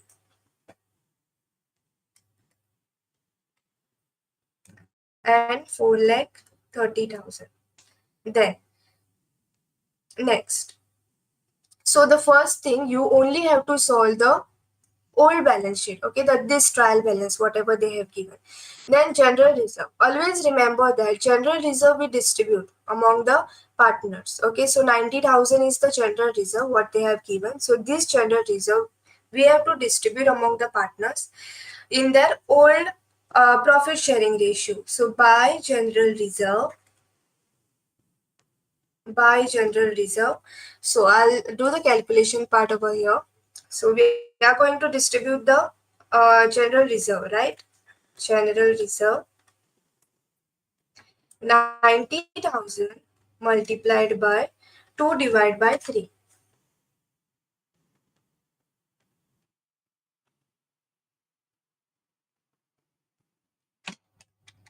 Multiplied by 2 divided by 3, which you will get. Why 2 divided by 3? Because 2 is the share of Divya. So is equal to 60,000. Then this is of Divya. And similarly you have to find out with regards to Sia. So these are the working notes which I am going to prepare now.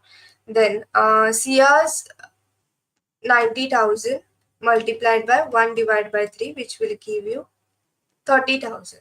So 60 and 30,000, correct? And 30,000. Then next, what other information do we have? We have information with regards to creditors, but creditors is a liability, right? So creditors, before writing that in the balance sheet, since it is a liability, we're going to write it in here in a liability. But before doing that, you just have to check whether any adjustment with regards to creditors are there or not. So here I cannot see any adjustment, so we have to directly write the amount. Sundry creditors 4,10,000. Okay, so here I am writing. Just leave the space for the capital accounts to write, and then I'll write it over here as sundry creditors. How much is the sundry creditors? 4,10,000. Okay, so it's 4,10,000 sundry creditors. Then, so this is how you have to solve the full thing. Then building, is there any adjustment for building? Yes. So put a star mark over here that there is an adjustment for building. So building to be appreciated by 20%. Okay, so this building, the value of the building is 6,40,000. Okay, 6,40,000. So now it is going to increase by how much? 20%. So this is 20%. So we are getting 1,28,000 on this. So building is 6,40,000 multiplied by how much is the appreciation? 20%. So we got 1,28,000. Okay. So this appreciation.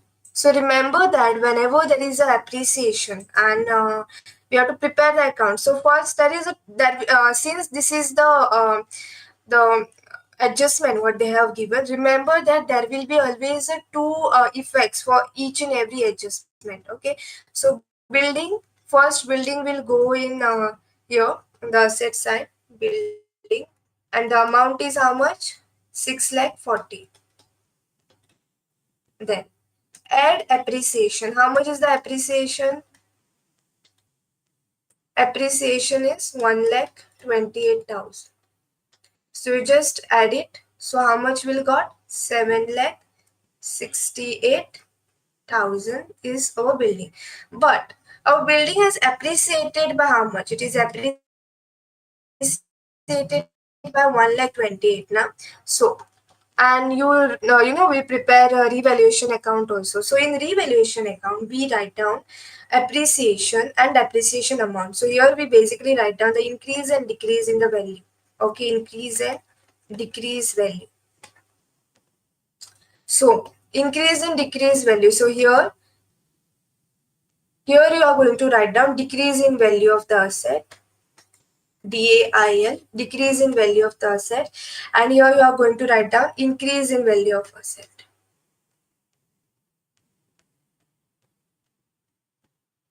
So here decrease in asset and increase in liability. Increase in asset, decrease in liability. Okay, so here what will come? By building. By building by how much? It's 1,28,000.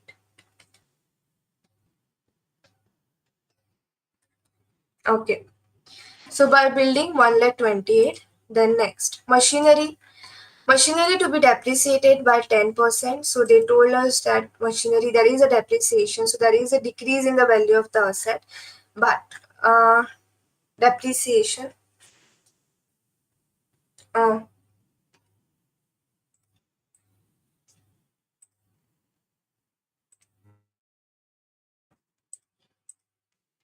machinery. What is the value of the machinery? The value of the machinery is 1,85,000. So on 1,85,000, you have to find out 10%, which will give you 18,500. 1,85,000 less depreciation 18,500, so it will give you 1,66,500. Okay, so 1,66,500. So this, the amount has decreased now 18,500. So here you are going to write down decrease in the value of the asset to machinery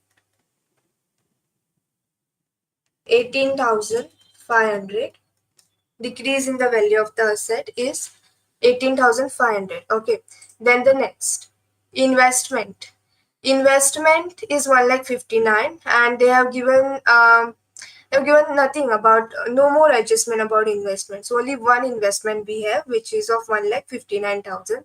So investment, it will go in asset side. Investment 1,59,000. Okay, then next stock 6,000. So stock was found to be absolute. So stock will come, no, because it is found to be absolute. Absolute means zero value, and it should be written off this set. So here only in revaluation account it is going to go, because there is a decrease in the value of the asset. No, so to stock 6,000. Okay, then next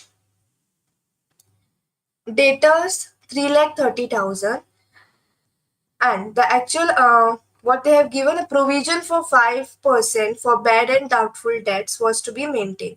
So on debtors you have to maintain a provision. So 3,30,000 is the actual amount of debtors. Debtors is sorry,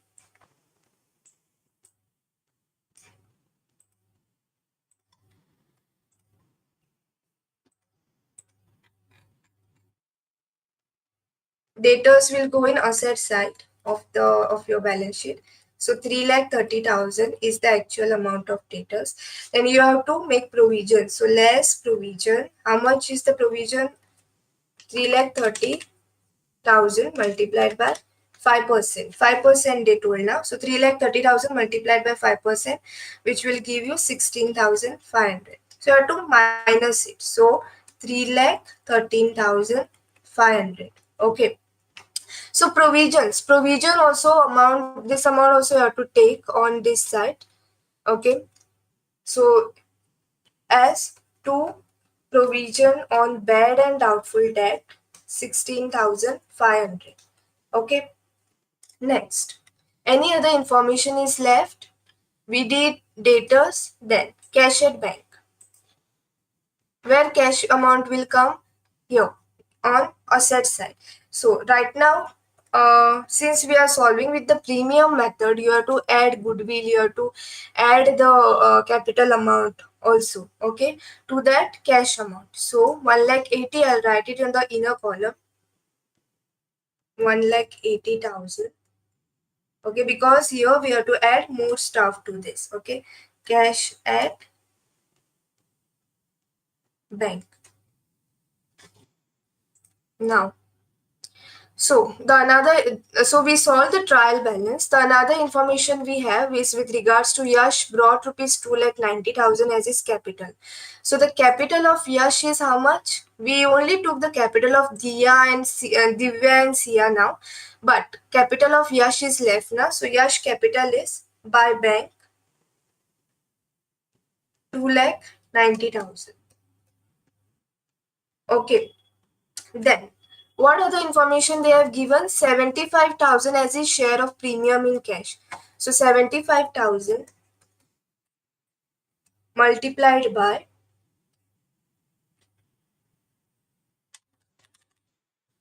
what is the whole ratio of both the partners? 2:1. So 2 divided by 3, which will give you 50,000. This is for Divya. And you have to also find out to similar way, you have to find out for Sia also. 2 divided by 3 and here 1 divided by 3. So we are getting 50,000 over here for Divya and 75,000. So whatever the goodwill he has brought, you have to distribute, okay, among the both the partners in their old ratio. Then 75,000 multiplied by 1 divided by 3, 25,000. So 50,000 and 25,000 is your buy goodwill. 50 and 25,000.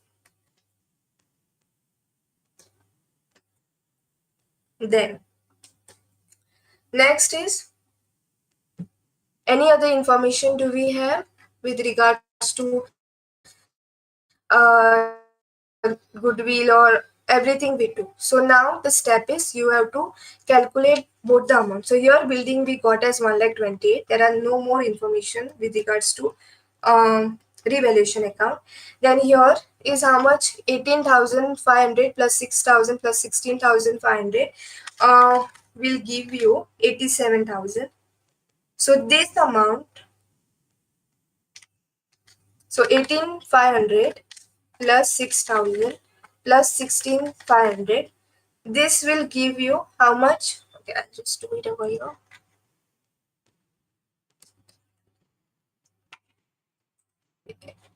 18,500 plus 6,000.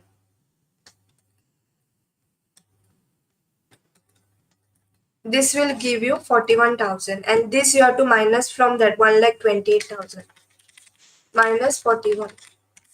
So 87,000, right? So 1,28,000 minus 41,000, you will get 87,000. Okay, so 87,000 is this. So this figure, this balancing figure, you have to distribute among the old partners in their old ratio. So the and what is the heading you are going to put? Two partners capital account. Two partners capital account.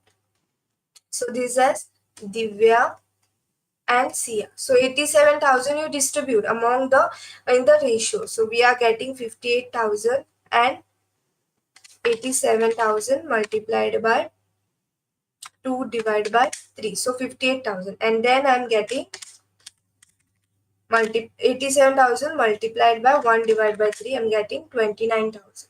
Okay.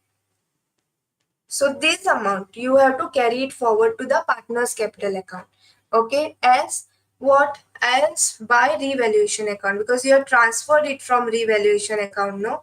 So 58,000 and 29,000. Okay. Then the total of all these things, Divya. So I'm getting the total of Divya as 7,38,000. I'm getting the total of Sia as 5,14,000. And this one, Yash is 2,90,000. Yes.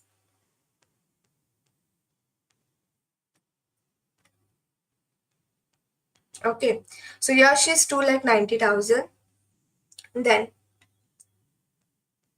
so both the sides should balance with each other. So here we don't have anything with regards to the partner's capital account on debit side. So the balancing to balance carried down will also be the same. 7,38,000 balance closed down will also be the same as 5,14,000 and 2,90,000. So this means that this is their capital amount. Okay, this is the capital figure what we got. Capital figure. So here 7,38,000, 5,14,000 and 2,90,000. Then, so this is the capital what we got. So I'm writing the capital account, capitals of all the partners First one is Divya. Then Divya's capital we got it as 7,38,000. Yes. Then Sia's capital we got 5,14,000. Sia 5,14,000. Then Yash capital we know that it's brought 2,90,000. And you have to add all the total, or you can put it over here, or you can put the amount over here, or you can add. It's up to you. I'm adding 7,38,000 plus 514 plus 2,90,000. So it comes to 15,42,000. Okay. So one more thing, what we are left is with cash at bank. Here you are going to add your cash amount, plus you are going to add how much is the capital brought by a partner 2,90,000 plus how much is the goodwill 75,000. So this is the capital which is brought by a new partner. This is the goodwill which is brought by a new partner. So total is 5,45,000. So both the sides I am getting 19,52,000. Here also I am getting 19,52,000. Okay. Then, so this is how you have to solve the revaluation revaluation or the admission sum, in which you have to add the capital and the goodwill, okay, to the cash amount. Then next. So these questions, admission and retirement question will be for option. So we'll solve retirement question also. And okay. So Ankush, Govind and Sham are partners. I'll solve it over here. Ankush, Govind and Sham are partners. So we got again 3 partners. Okay. Ankush. So this is the retirement sum. Retirement sum. Ankush, Govind and Sham. The ratio given is, okay, Ankush, Govind and Sham were partners sharing profit and losses equally. They are sharing the profit and losses equally. It means 1:1:1. Okay. Now, their balance sheet as on 31st March 2022 was as under. So this is the balance sheet what they have given. Then one more information we have. On 1st July 2022, Govind retired from the firm. So who retired? Govind retired. Okay. So Govind retired from the firm. Ankush and Sham agreed to share profit and losses in the ratio of 3:2. So after the retirement, the new ratio of Ankush and Sham is Ankush and Sham. Ankush and Sham is 3:2. Okay. So goodwill of the firm. How much is the total goodwill of the firm? Here, goodwill is not brought in by any of the partners. So the full total goodwill of the firm they have given. Okay, so goodwill of the firm is valued at rupees 60,000. So all the working notes you have to write down in order to understand the question very carefully. So goodwill of the firm is rupees 60,000. Okay. Then furniture to be appreciated by 10%, appreciation of the furniture, provision for bad and doubtful debts to be maintained at 10% on debtors, then amount of 3,000 included in creditors. This is not likely to claim, so it means we just have to minus it from the creditors. Then the retiring partner is to be given his share of profit. So here we have to find out how much is the share, how much is the profit of the particular retiring partner of the business from the date of the last balance sheet to the date of retirement on the basis of profits for the year 21-22. So the profit of the year 2021 and 22 is given, which is amounted to rupees 48,000. Okay. So and they told us to prepare revaluation account, partners capital account and balance sheet of the new firm.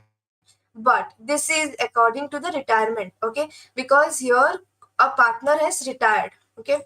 So now the first step is, as I told you, we have to see the capitals of all the partners. So how much is the capitals of all the partner Ankush and Sham is 2 lakh 10 and 1 lakh 20.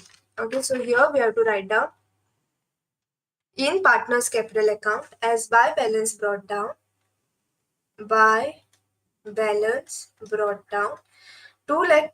Okay, before that we write the name of the partners. The first one is revaluation account, particulars amount. Then we have to state particulars, then name of the partners, Ankush, Govind and Sham. Ankush, Govind, Sham. Then Ankush, Govind and Sham. So we know the capital of the partner, that is Ankush, is 2,10,000 and Govind, we don't know. Govind as of now, we don't know, okay, but Govind's capital they have given on the credit side. So it means if they have given the capital on credit side, we have to take the Govind's capital on debit side in partner's capital account, okay. So by balance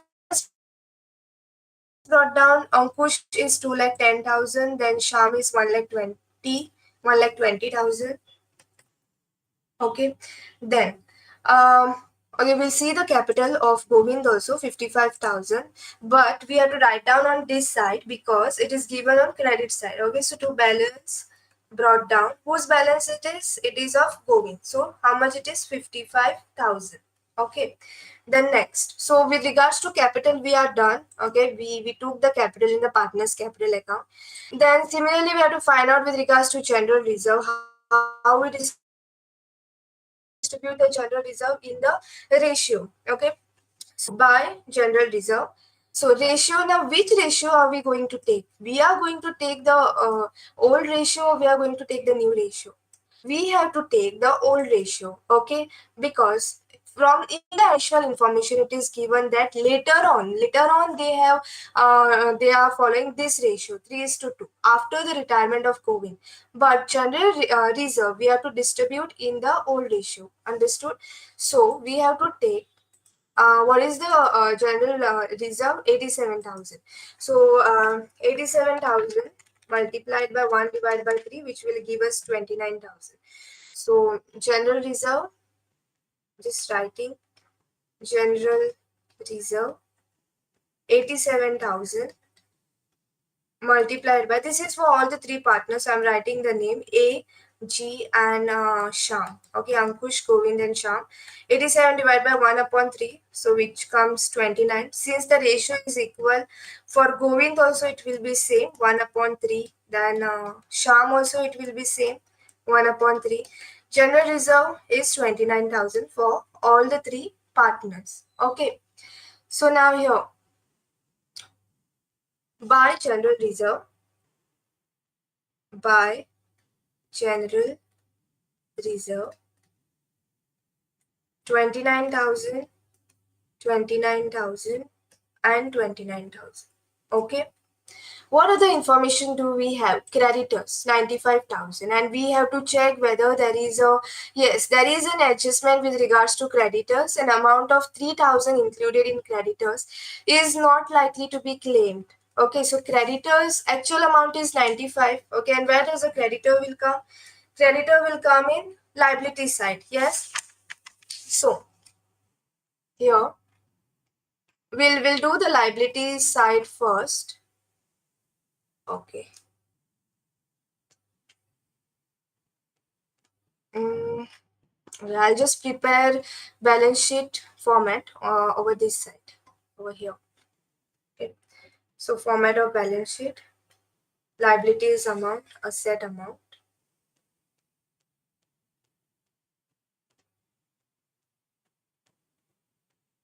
Liabilities amount, asset amount. Okay.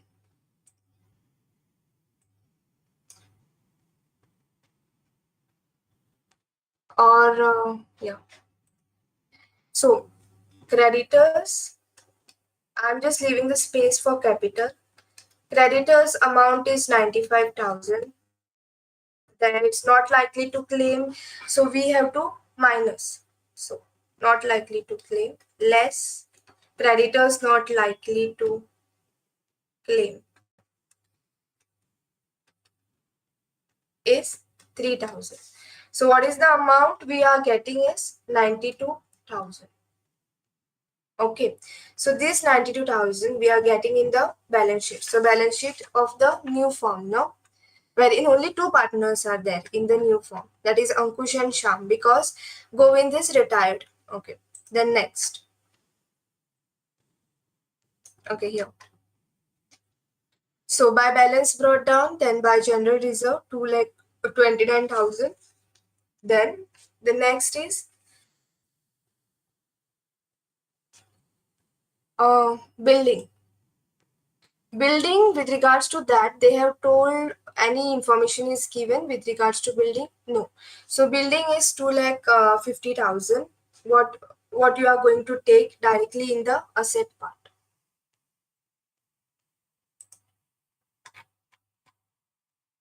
Building 2,50,000.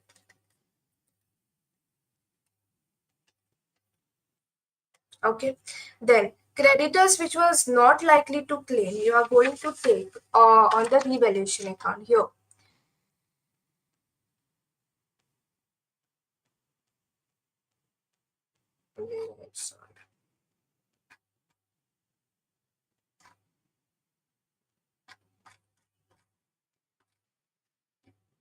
Okay.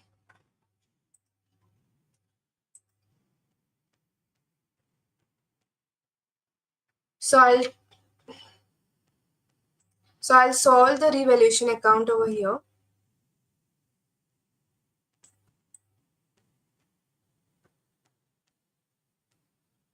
Of the second sum.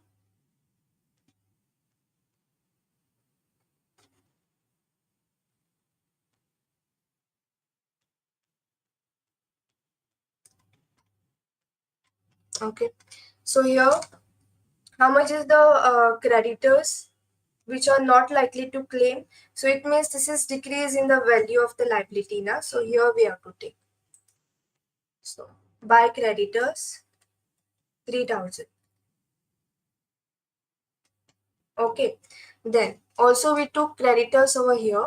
Then building 2,50,000. What are the information we have with regards to furniture? Furniture is appreciated by 10%. So it means that on 75,000, you have to find out 10%, which will give you 7,500. So furniture, that is increase in the value of the asset now. So by furniture, you will get 7,500. And also in the balance sheet, you have to write down furniture 75,000. Since the value has increased, you have to add. Okay, add appreciation 7,500, which is going to give you 82,500. Okay, then the next provision debtors, and then they have given provision on debtors. Any other information they have not given with regards to debtors. So you have to minus. So debtors is 95, provision they have given is 5,000. And so which amount you have to take with regards to provision? Okay, sorry, here they have given provision for bad and doubtful debts to be maintained at 10% on debtors. So on debtors, the actual amount of debtors is 95,000.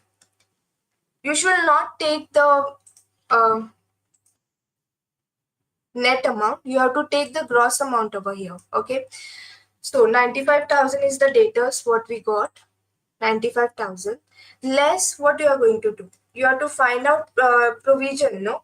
So how much is the provision they have mentioned? They mentioned 10%. So 95,000 into 10%, you'll get 9,500. So less provision. How much is the provision? 9,500. Okay. So which is going to give you 95,000 minus 9,500 will give you 85,500. Okay. Then One more thing with regards to balance sheet, bank balance. Bank balance, how much they have given as 42,000. So bank balance, we have 42,000 here. So that also I'm writing. Bank balance is 42,000. Okay, so this much information are done with regards to balance sheet. Okay. Then furniture information we took provision for bad and doubtful debt. Also we took the creditors.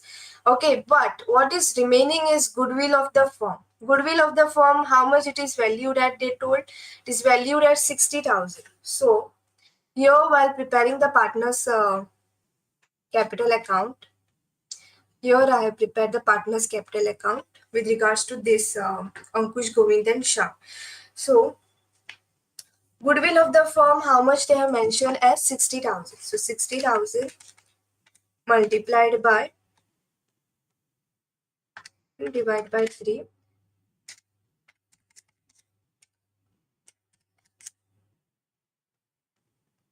Okay. So, and how much is the share? On 1st July, Govind retired from the firm and Ankush and Sham agreed to share profit and losses in the ratio of 3:2. So, and goodwill is 60,000. So, this 60,000 you have to calculate.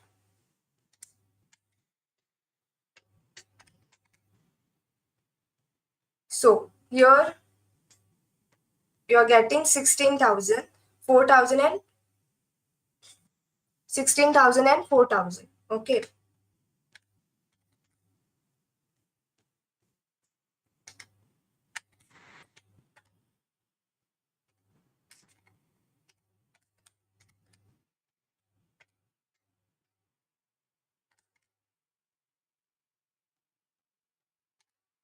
So, which is the partner who is retiring?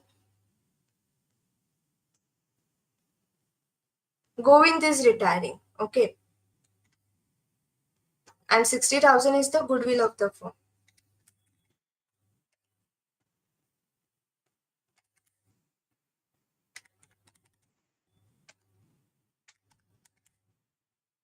So, I'm getting the goodwill of the firm as 16 by Ankush capital account as 16,000 Ankush capital account. So here in Govind's you have to write down 16,000. Then you have to by Sham's capital account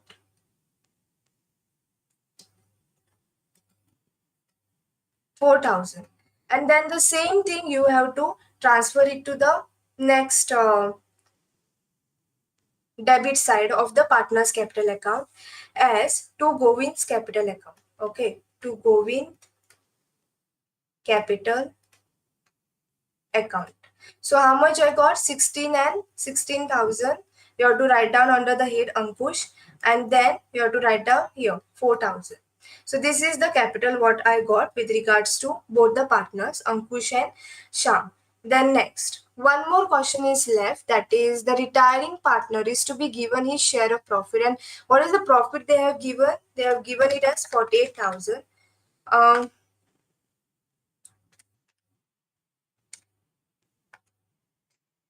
So here we have to find out profit and loss suspense account. Okay, profit and loss suspense account. So when the partner retired, he retired on July. 3 divided by 12, 4,000. Profit and loss suspense account. And how do we find profit and loss suspense account? The first one is you have to take the profit, 48,000. Profit multiplied by the ratio multiplied by the months when the partner has retired. So the ratio is 1 upon 3 multiplied by 3 upon 12. So 48,000 multiplied by 1 divided by 3 multiplied by 3 divided by 12. So you will get 4,000. Okay. So 4,000 is the profit and loss suspense account what we are getting. So by profit and loss suspense account, 4,000. Okay, so this is what this is how we have to prepare the partners capital account, and no other information is left with regards to this sum. Okay, now coming to the revaluation account, what I prepared over here. So in the revaluation account, we got the credit side answer as 1,28,000. Then PBDD is 4,500. Two, that is the old minus new, because in the sum here we got how much? We got 9,500. So this is the new one, minus in the sum what we have, 5,000. So the answer is 4,500. What we got, the new PBDD. So 2 PBDD, because in the sum also they have given now. So new minus old you have to do. So new we got 9,500 minus old is 5,000. So you'll get 4,500. Okay. Next is your only this information we have. So you have to find out two partners capital account. Two partners capital account as Ankush, Govind, and Sham, and this you have to distribute in the old profit sharing ratio.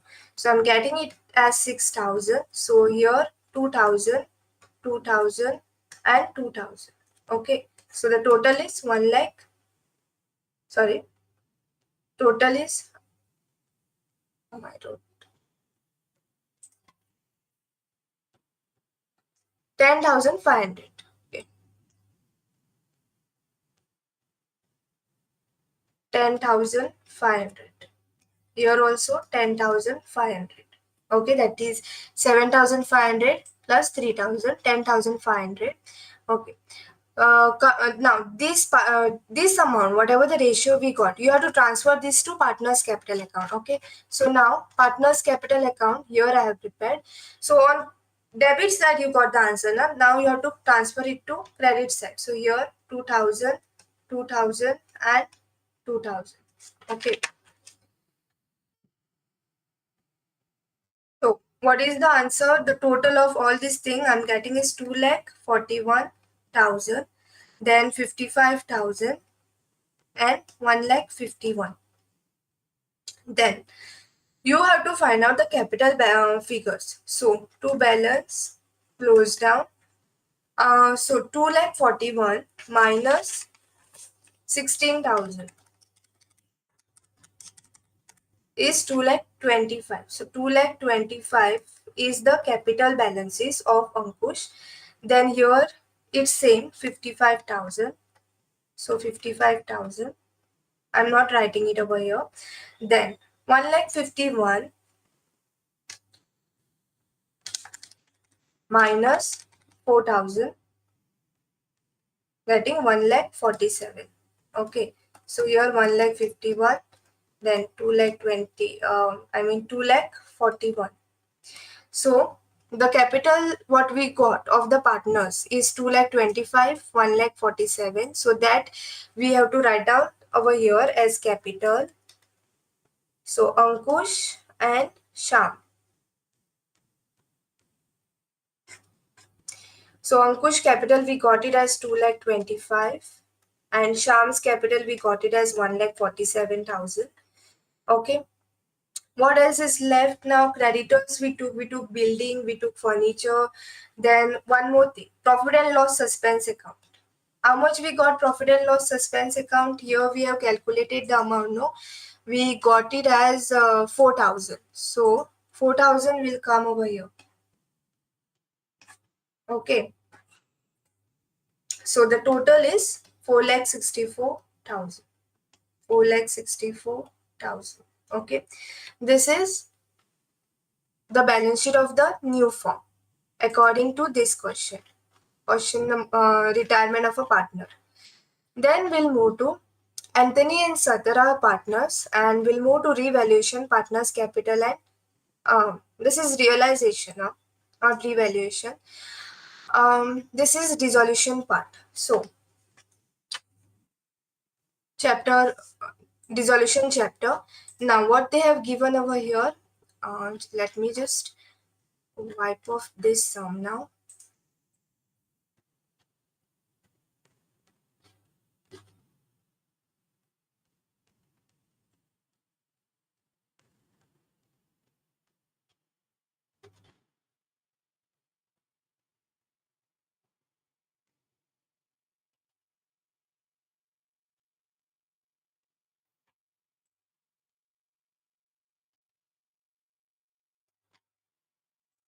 Okay, so now the next question is with regards to resolution.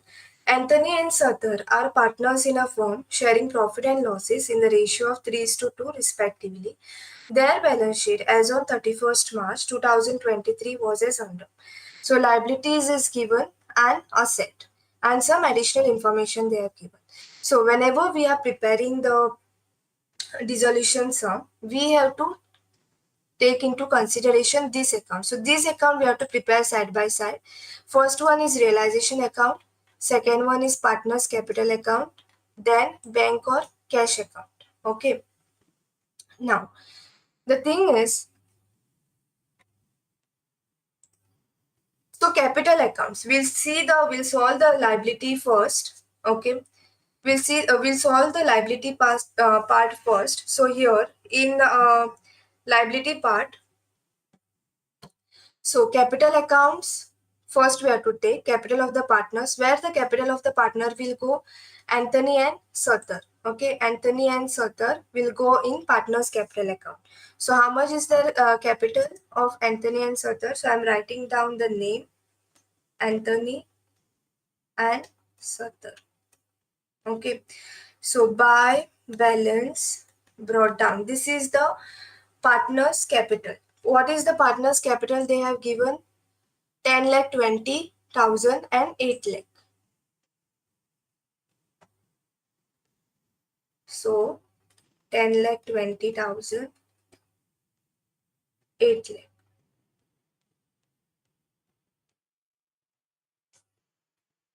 Then next, general reserve. Here general reserve we have to distribute among both the partners. And what is the ratio they have given? 3:2. So 80,000 multiplied by 3 divided by 2. 1 lakh 20. Sorry, 80,000 multiplied by 3 divided by 5. So 48,000 for Anthony. So by general reserve 48,000 and 32,000 is for Sathar. Okay. Next, Sathar's loan account. Now this is the partner's loan account, right? So partner's loan account will go on cash or bank account. So these are the three accounts what we have to prepare. So how much is the Sathar's loan account? By Sathar's loan account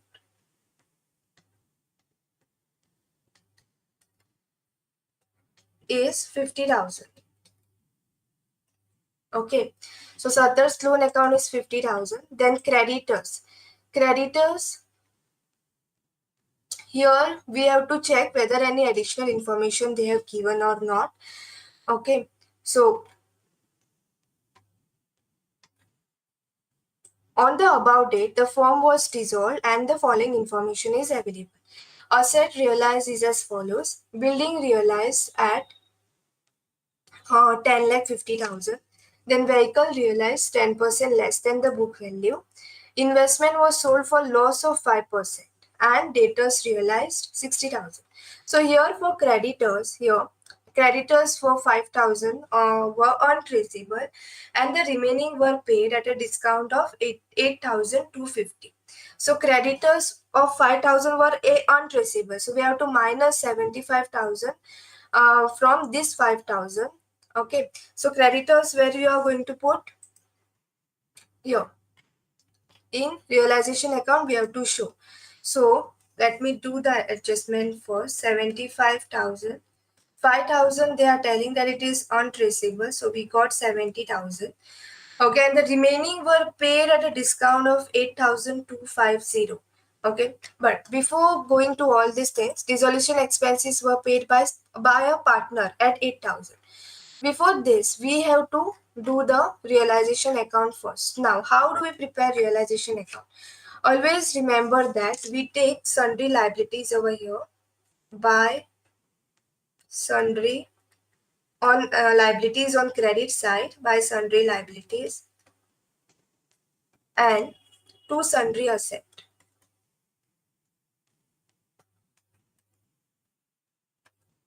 Okay, by sundry liabilities and to sundry assets. So we have to take all the liabilities. So in the question, only liabilities creditors.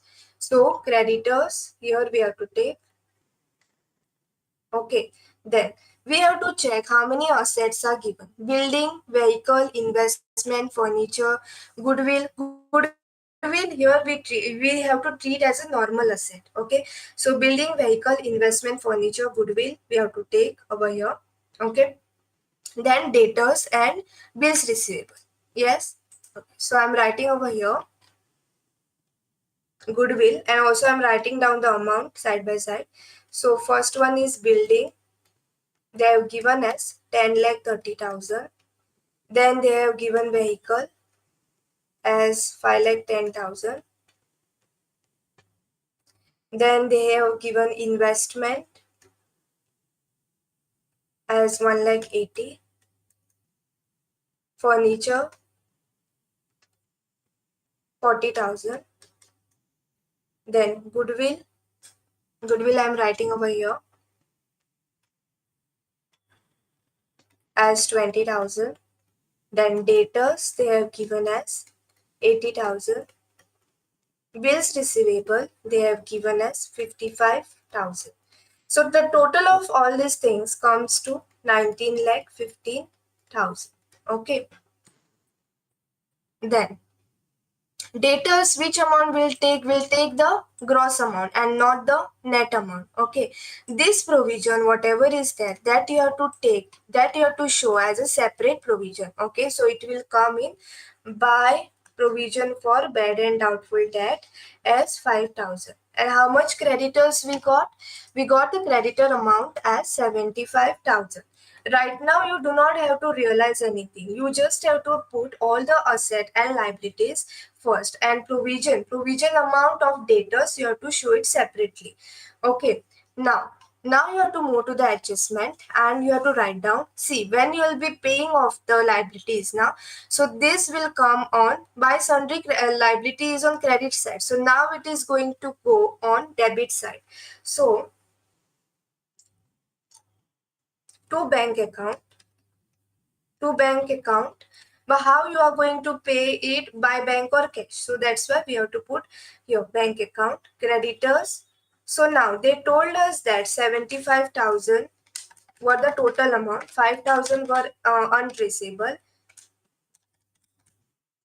So and 5,000 were untraceable, and the remaining, now 70,000 is remaining. No, these were paid at a discount of 8,250.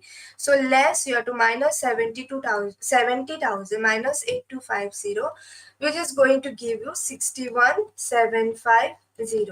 Okay, so these are the amount which is paid by a company after paying its after selling its asset. So how much is the amount? 61,750. Okay, similarly we are going to check which are the asset that are realized. Okay, so asset, since asset, the normal assets we took it over on debit side, now we have to take it on credit side. Okay, as bank account, by bank account.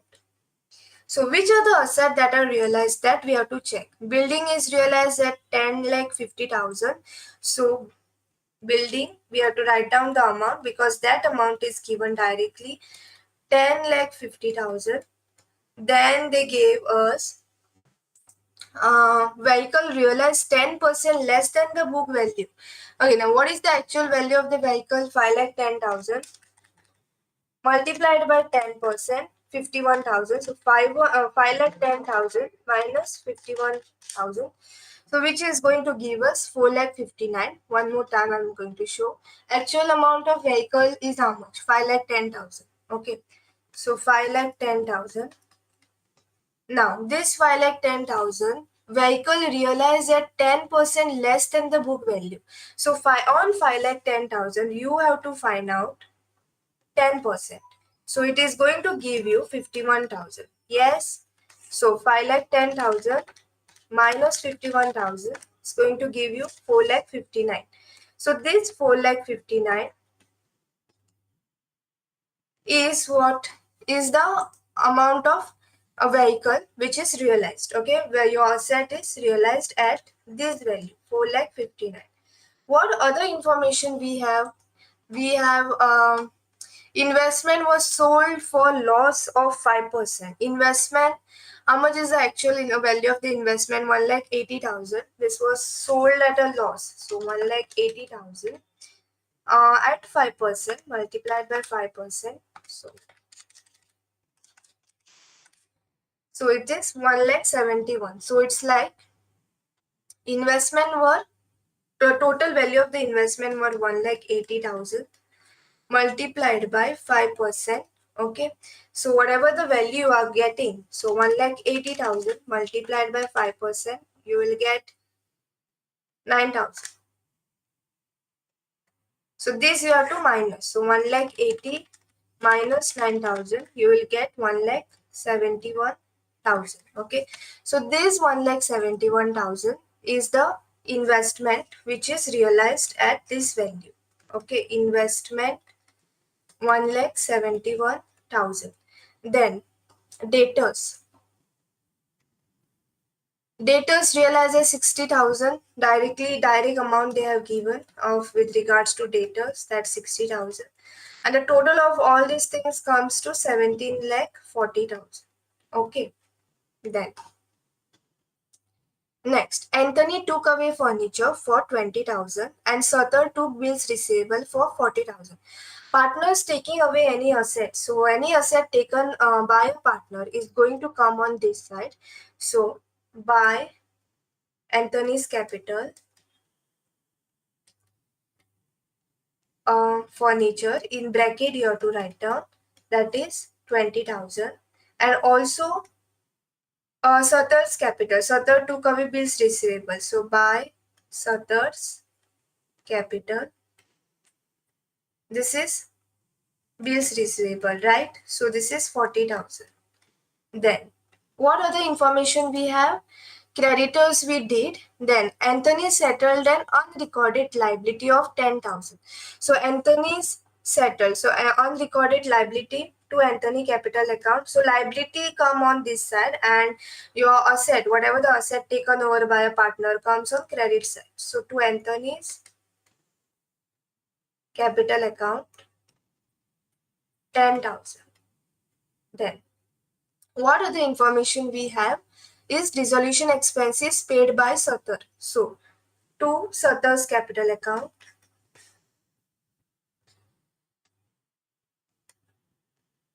8,000.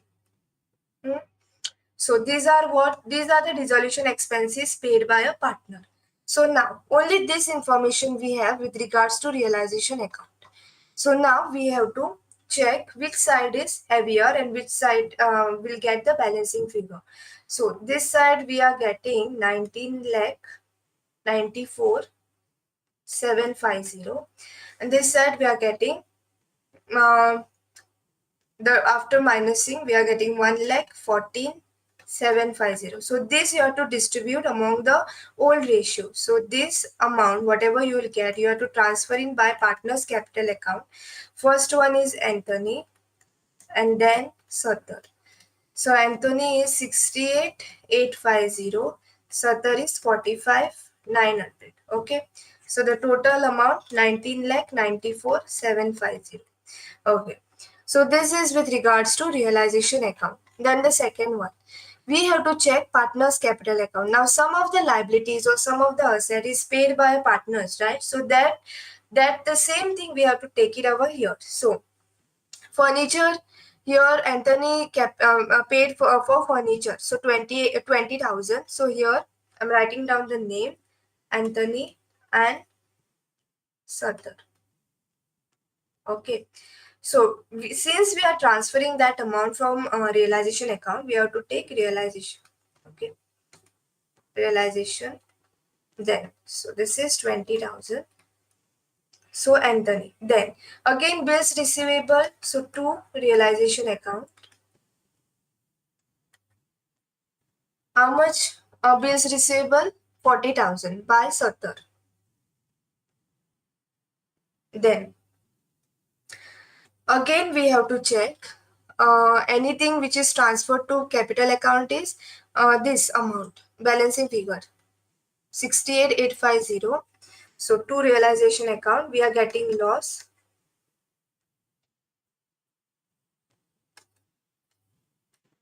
So 68,850 and 45,900.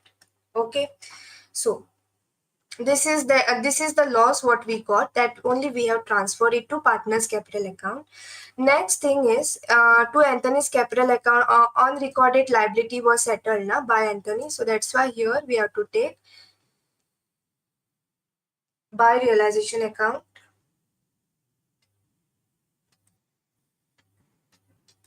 10,000, and also the dissolution expenses of 8,000 were paid by Satar.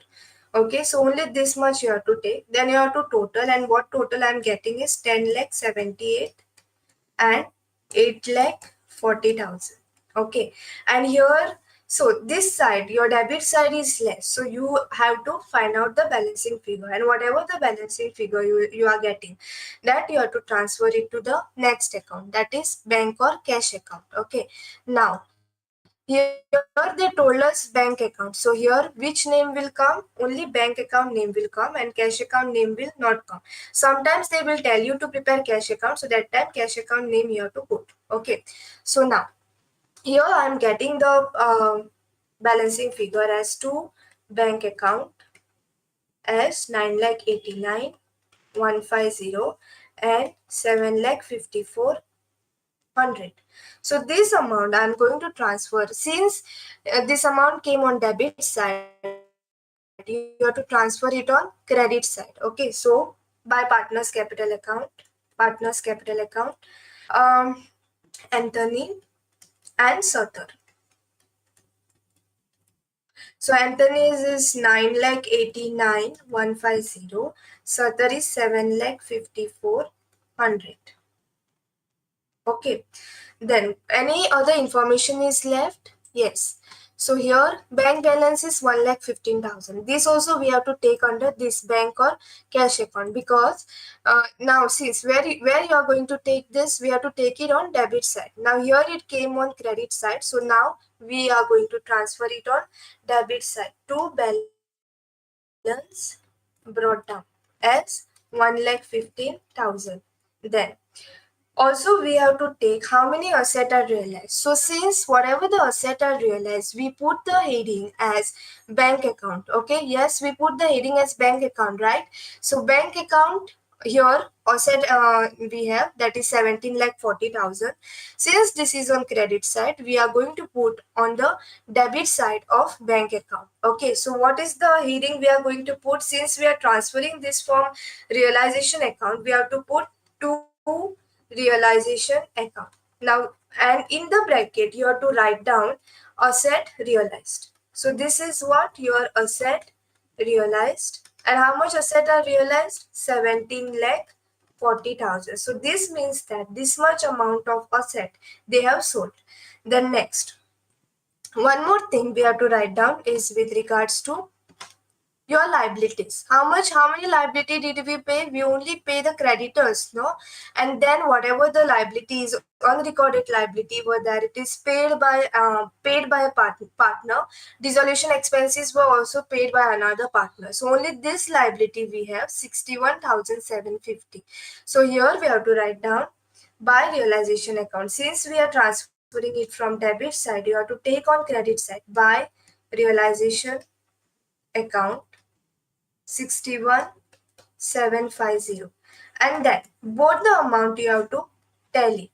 Okay, so this loan account also we took over here, because that's the internal partner loan. If the loan was external, then we would have taken on this side, liability side, we would have paid it off. Okay, so here how much is the total we are getting? The total of both the sides should be matched with each other. in the bank account or cash account column. So 18,55,000 what I am getting over here. Okay, 18,55,000.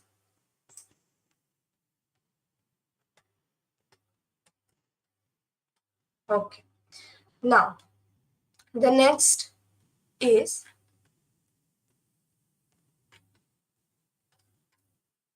the following are the ledger balances. Next is we have to prepare the balance sheet. What they have given, we have to prepare the profit and loss statement. Okay, so the following are the ledger balances extracted from the books of Abhinav Company Limited. So here, I'll just wipe it off. Earlier I have done because I was explaining the thing. So statement of profit and loss of Abhinav Company Limited of, I'll just take the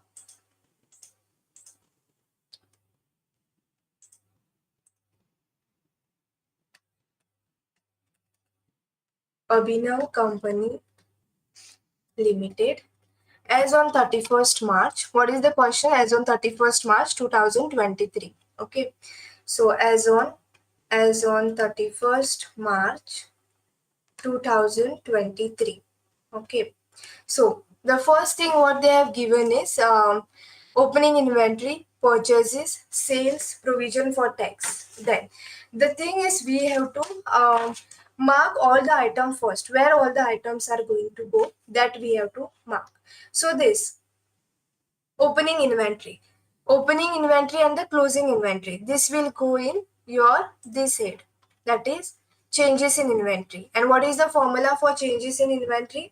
Opening minus closing. Okay, so opening minus closing, we have to take the balance. So working note also we have to prepare side by side, which I'll show it over here.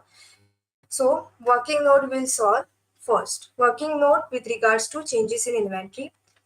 Changes in inventory. This is working note number 1. So changes in inventory, we have opening inventory and closing inventory.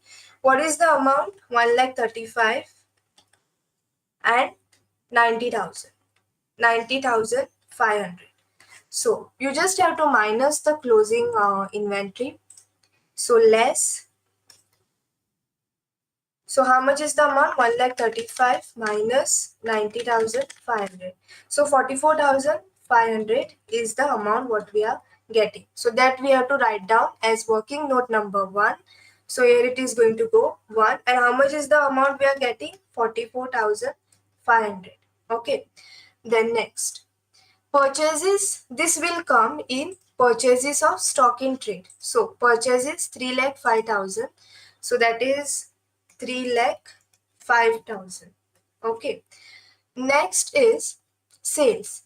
Always while checking the sales, we have to remember that sales include sales return, excise duty. Okay, so sales return and excise duty we have to minus. So sales is 5,89,000.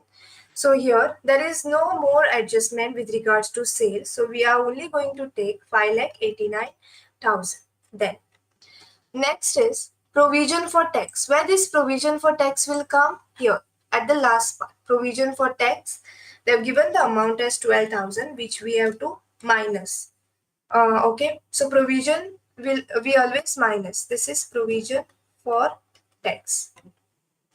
Next, discount received 2850. So discount received, it is an income, right? So I am preparing working note number 2 over here.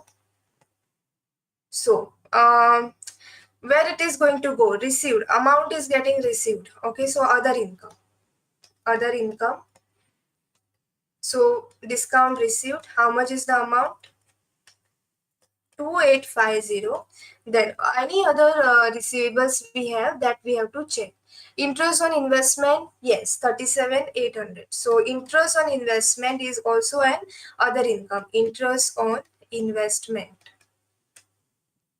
So it's 37,800.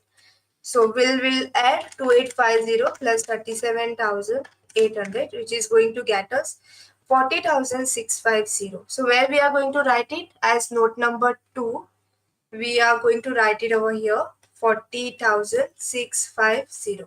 Now the next step is you have to add both the things and you will get total revenue after adding 5 lakh 89 plus 4650. So currently I am getting 6 lakh 29,650. Okay, so this is total revenue. Then bad debts. So bad debt is your other expenses. So we have to classify all the other expenses over here. Okay, so bad debts is how much? 7,100. Any other expenses are there that we have to check. So second one, I'm preparing the third working note. As second working note, I prepared already over here. So where it is going to go? Bad debts, it will go in other expenses. So other expenses is how much? First one is bad debts. That is the amount for bad debts is 7,100. Then the next is um, depreciation won't come. Depreciation on machinery is going to get over here. So how much is the depreciation? 13,000. So 13,000. Then I'm going to write it. Then interest on investment we already did. Salaries to staff 27,000. Salary is an employee benefit expenses. So 27,000 is going to come over here. Then any other thing we have like salaries is done, material consumed 89,000, so it is going to go on the first aid. Directly they are going to give as material consumed 89,000.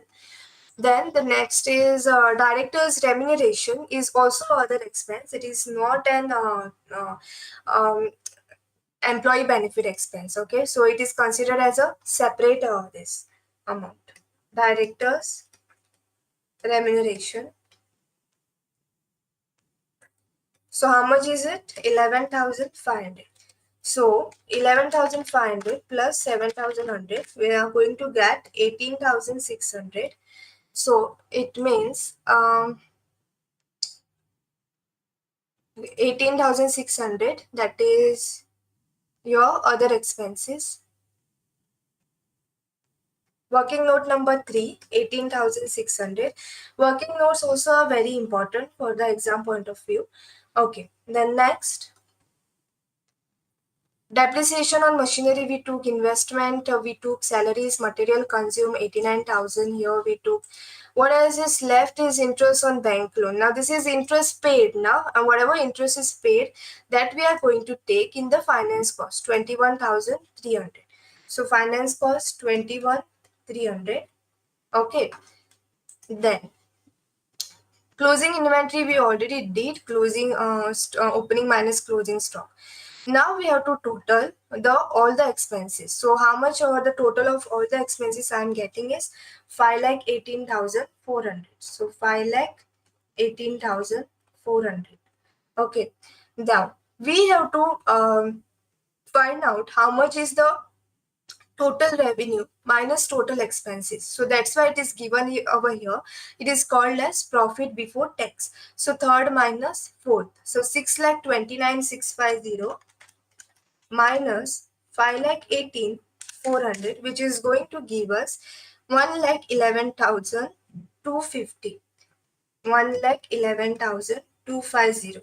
Then if we want to find out profit after tax, we are going to do fifth minus 6. That 1,11,250 minus 12,000, which will give us 99,250. So this is our profit after tax. Okay. So this is the solution of profit and loss account, statement of the profit and loss account. Then the last question is the following is the balance sheet of Standard Company Limited, and this is the cash flow statement. Okay, with regards to cash flow statement, you have to be very careful because cash flow statement carries a lot of marks, and in cash flow statement there are various adjustments with regards to income tax, there are adjustment with regards to proposed dividend, then provision for depreciation account, then also the machinery, the asset account you have to prepare over here. So here, okay, let's check the balance sheet first. What they have given in the balance sheet is equity share capital. The first step is you have to the first step is you have to mark where all the items are going to go. Okay, so in the balance sheet you have to find out. So in the balance sheet you have to check whether all the balance where all the items are going to go. Okay, so first one is equity share capital. It is going to go in finance cost, as I told you.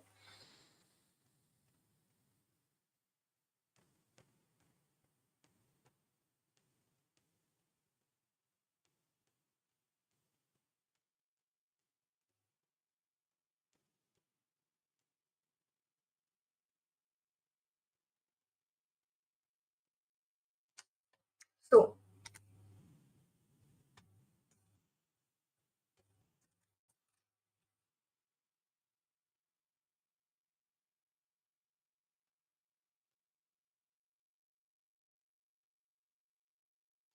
so okay, I have already prepared the cash flow statement. For exam, you have to study the cash flow statement, the format of cash flow statement properly. So here, equity share capital will go in finance cost. As I told you, in finance cost, only the preference share, equity shares, and loan comes. Okay, in finance cost. Then profit and loss account will come in here, net profit. So profit and loss account will go over here, net profit of the current year. So the first head is cash flow from operating activity. Then next is net profit of the current year. So net profit of the current year, how you are going to find out? We have to minus closing minus opening stock. So now your closing amount is given as 4,97,000. So 4,97,000 minus 3,80,000, which will give us 1,17,000. Okay, so 1,17,000 we have to take on the inner column. See, this is how we prepare particulars, amount and amount. So on the outer column, you are going to put the final amount of all the three heads, that is operating, investing and financing activity. So here what we are going to do, closing minus opening. So 1,17,000 we got. Then next we have to check if whether any transfer are there or not.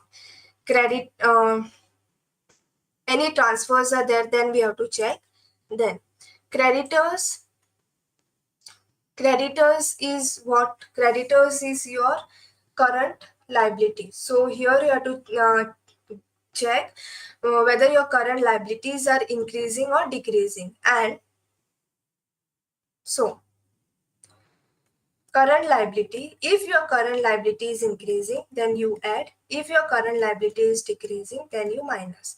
If your current asset are increasing, then you minus. If current asset are decreasing, then you add. Okay, this is how you have to remember your working capital changes. So working capital changes, your current asset and current liability. So creditors and provision for tax. Now, before going to the old balance sheet, we have to check the additional information. Now, what they have provided in the additional information is that income tax paid during the year was 76,000, and they have given us provision for tax. So it means that there are two information with regards to income tax. So we have to prepare provision for tax account. Okay, provision for tax account. How we are going to prepare?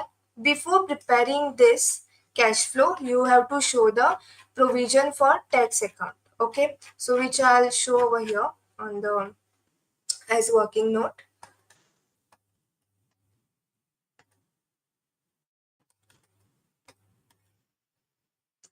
So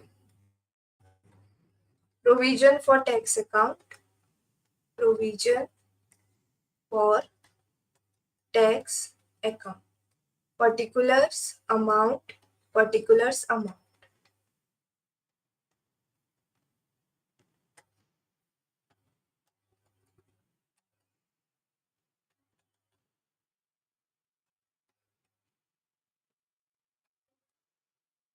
Okay, so now since you have to remember, since if any provision is given, that time you have to take opening balance on credit side. Now 1,42,000 is the opening balance and 1,11,000 is the closing balance. Okay, so opening balance, whenever we are preparing any provision account, opening balance will come on credit side. So by balance brought down, how much is the amount? 1,42,000. Also we have to take the closing balance. To balance closed down, how much is the closing balance? 1,11,000. Okay. Next, what other information they have given here is income tax paid during the year was 76,000. So income tax paid. So paid amount, we are going to take it on the debit side. If they have provided any provisions on income tax, then we will have taken it on credit side. So now since they are paying, how they are going to pay? Either by to cash or by bank. So how much they have paid? They have paid 76,000. So here we have to find out how much is the provision. So this amount is paid. So this means that this is the previous year, and where it is going to go 76,000, it will go in less income tax paid. So for this year they have, for the previous year they have paid income tax as 76,000. Okay, so that 76,000 I'm going to take it over here, 76,000. Now the next thing is that since it is an adjustment, you have to understand there will be a two adjustment, two effect for every sum. Here, whatever the balancing figure will get now, you have to take it as by profit and loss account, profit and loss account. And I'm getting the balancing figure here as 45,000. Okay, and the total is 1,87,000. So let's do 76 plus 1,11,000 comes to 1,87,000. Okay, so 45,000, whatever the balancing figure you got, that is the provision, and it means that this is the provision made for which year? This is for current year. Okay, so this is provision made for the current year, and this is one of the reserves what they are doing. Okay, so provision for tax made during the current year is how much? It is 45,000. So with regards to reserve, we only have this information. We do not have any information with regards to refund of tax. Next, this item is very important as we have to add all the reserves and the current net profit. That is why we have to add both the things, because we have to find out how much is the net profit before tax and extraordinary item. So we are getting 1,17,000 plus 45,000. So 1,62,000. Okay, 1,62,000 is the total what we got. Then next is adjustment for non-cash and non-operating item. So we have to check wherever non-cash and now what do you mean by this non-cash and non-operating item? Here we take all the expenses and all the incomes. Okay, expenses like depreciation, amortization, if we have sold any asset, then those amount is going to come under this head, adjustment for non-cash and non-operating items. Okay, so now the another thing, additional information what they have given is depreciation of rupees 88,000 on plant and machinery was charged to profit and loss account. This is charged on plant and machinery, and what is the opening and the closing balance of plant and machinery they have given. So I'll just prepare plant and machinery account over here.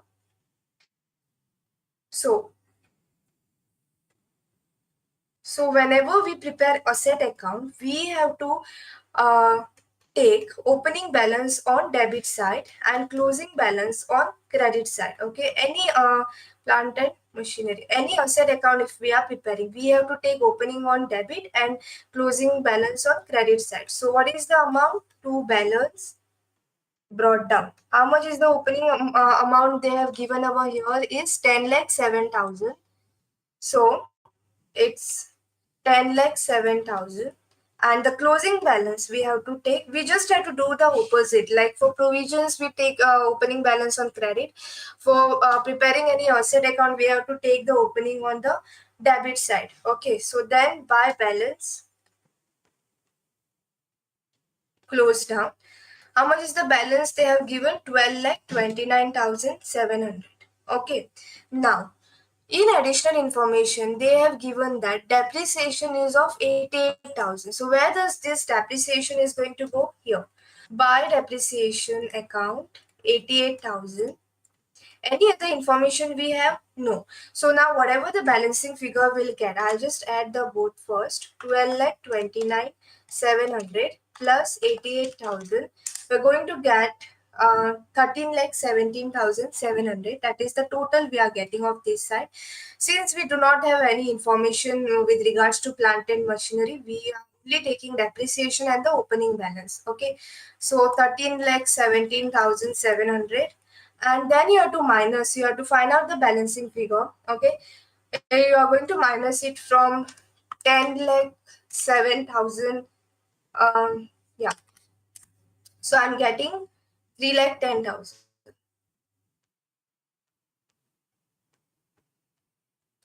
3 lakh 10,700 over here. Now, depreciation, as I told you, it is an expense and it is a non-cash item. So where this depreciation amount is going to go? Under this head, 88,000. Okay. So depreciation on fixed asset, which is the fixed asset they have given? Depreciation on plant and machinery. Like this heading, you have to write down. Plant and machinery, how much is the depreciation?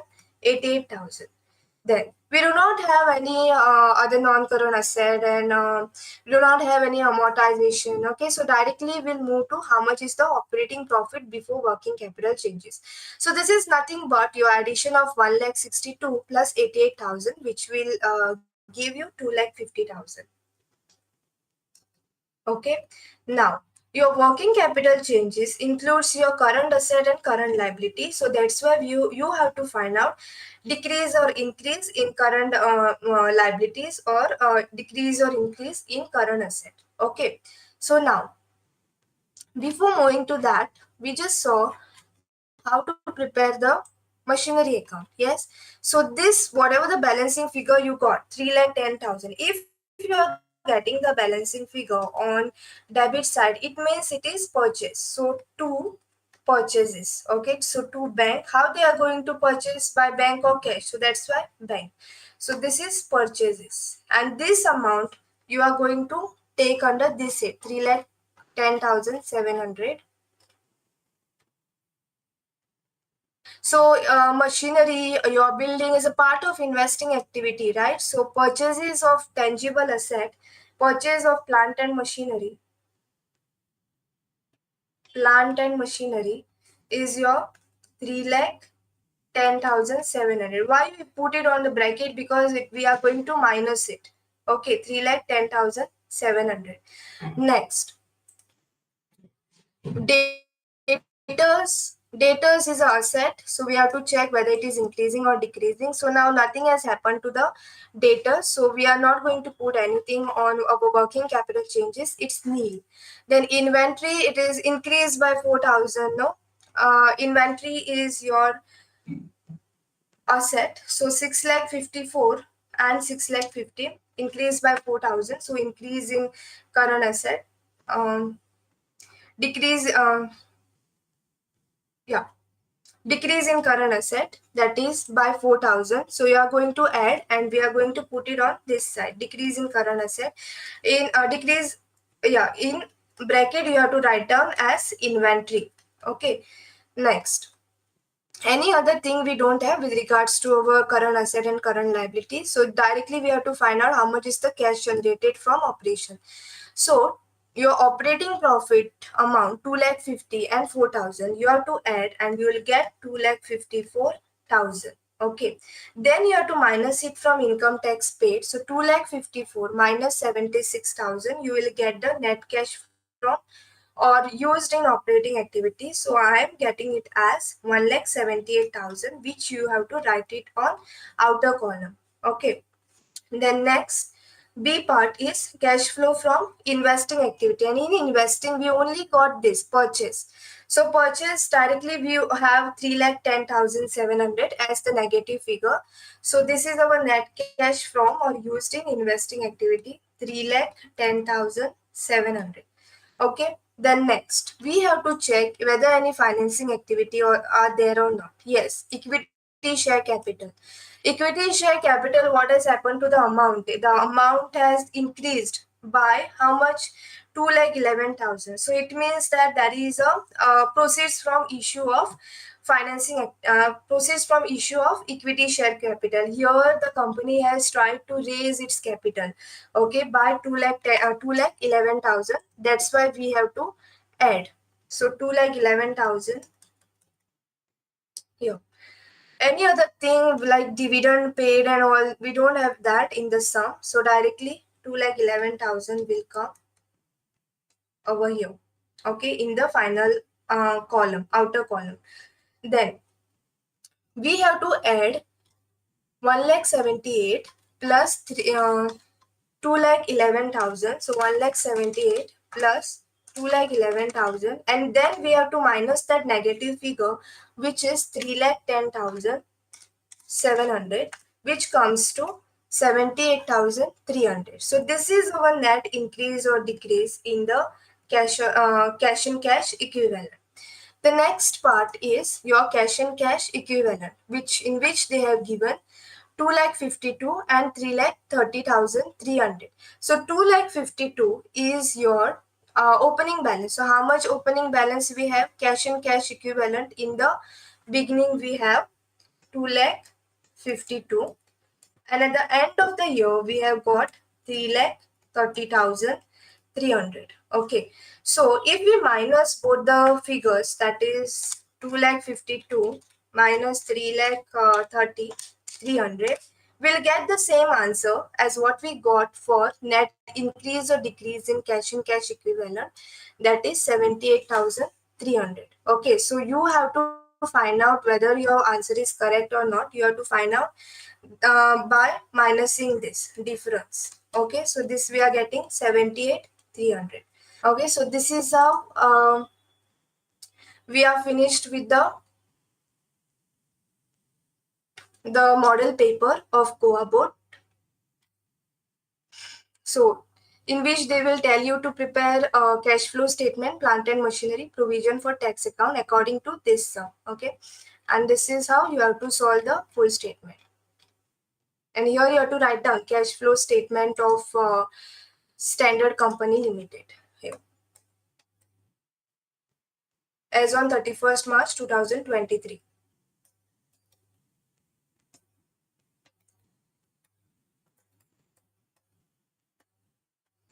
Okay, thank you for watching my video.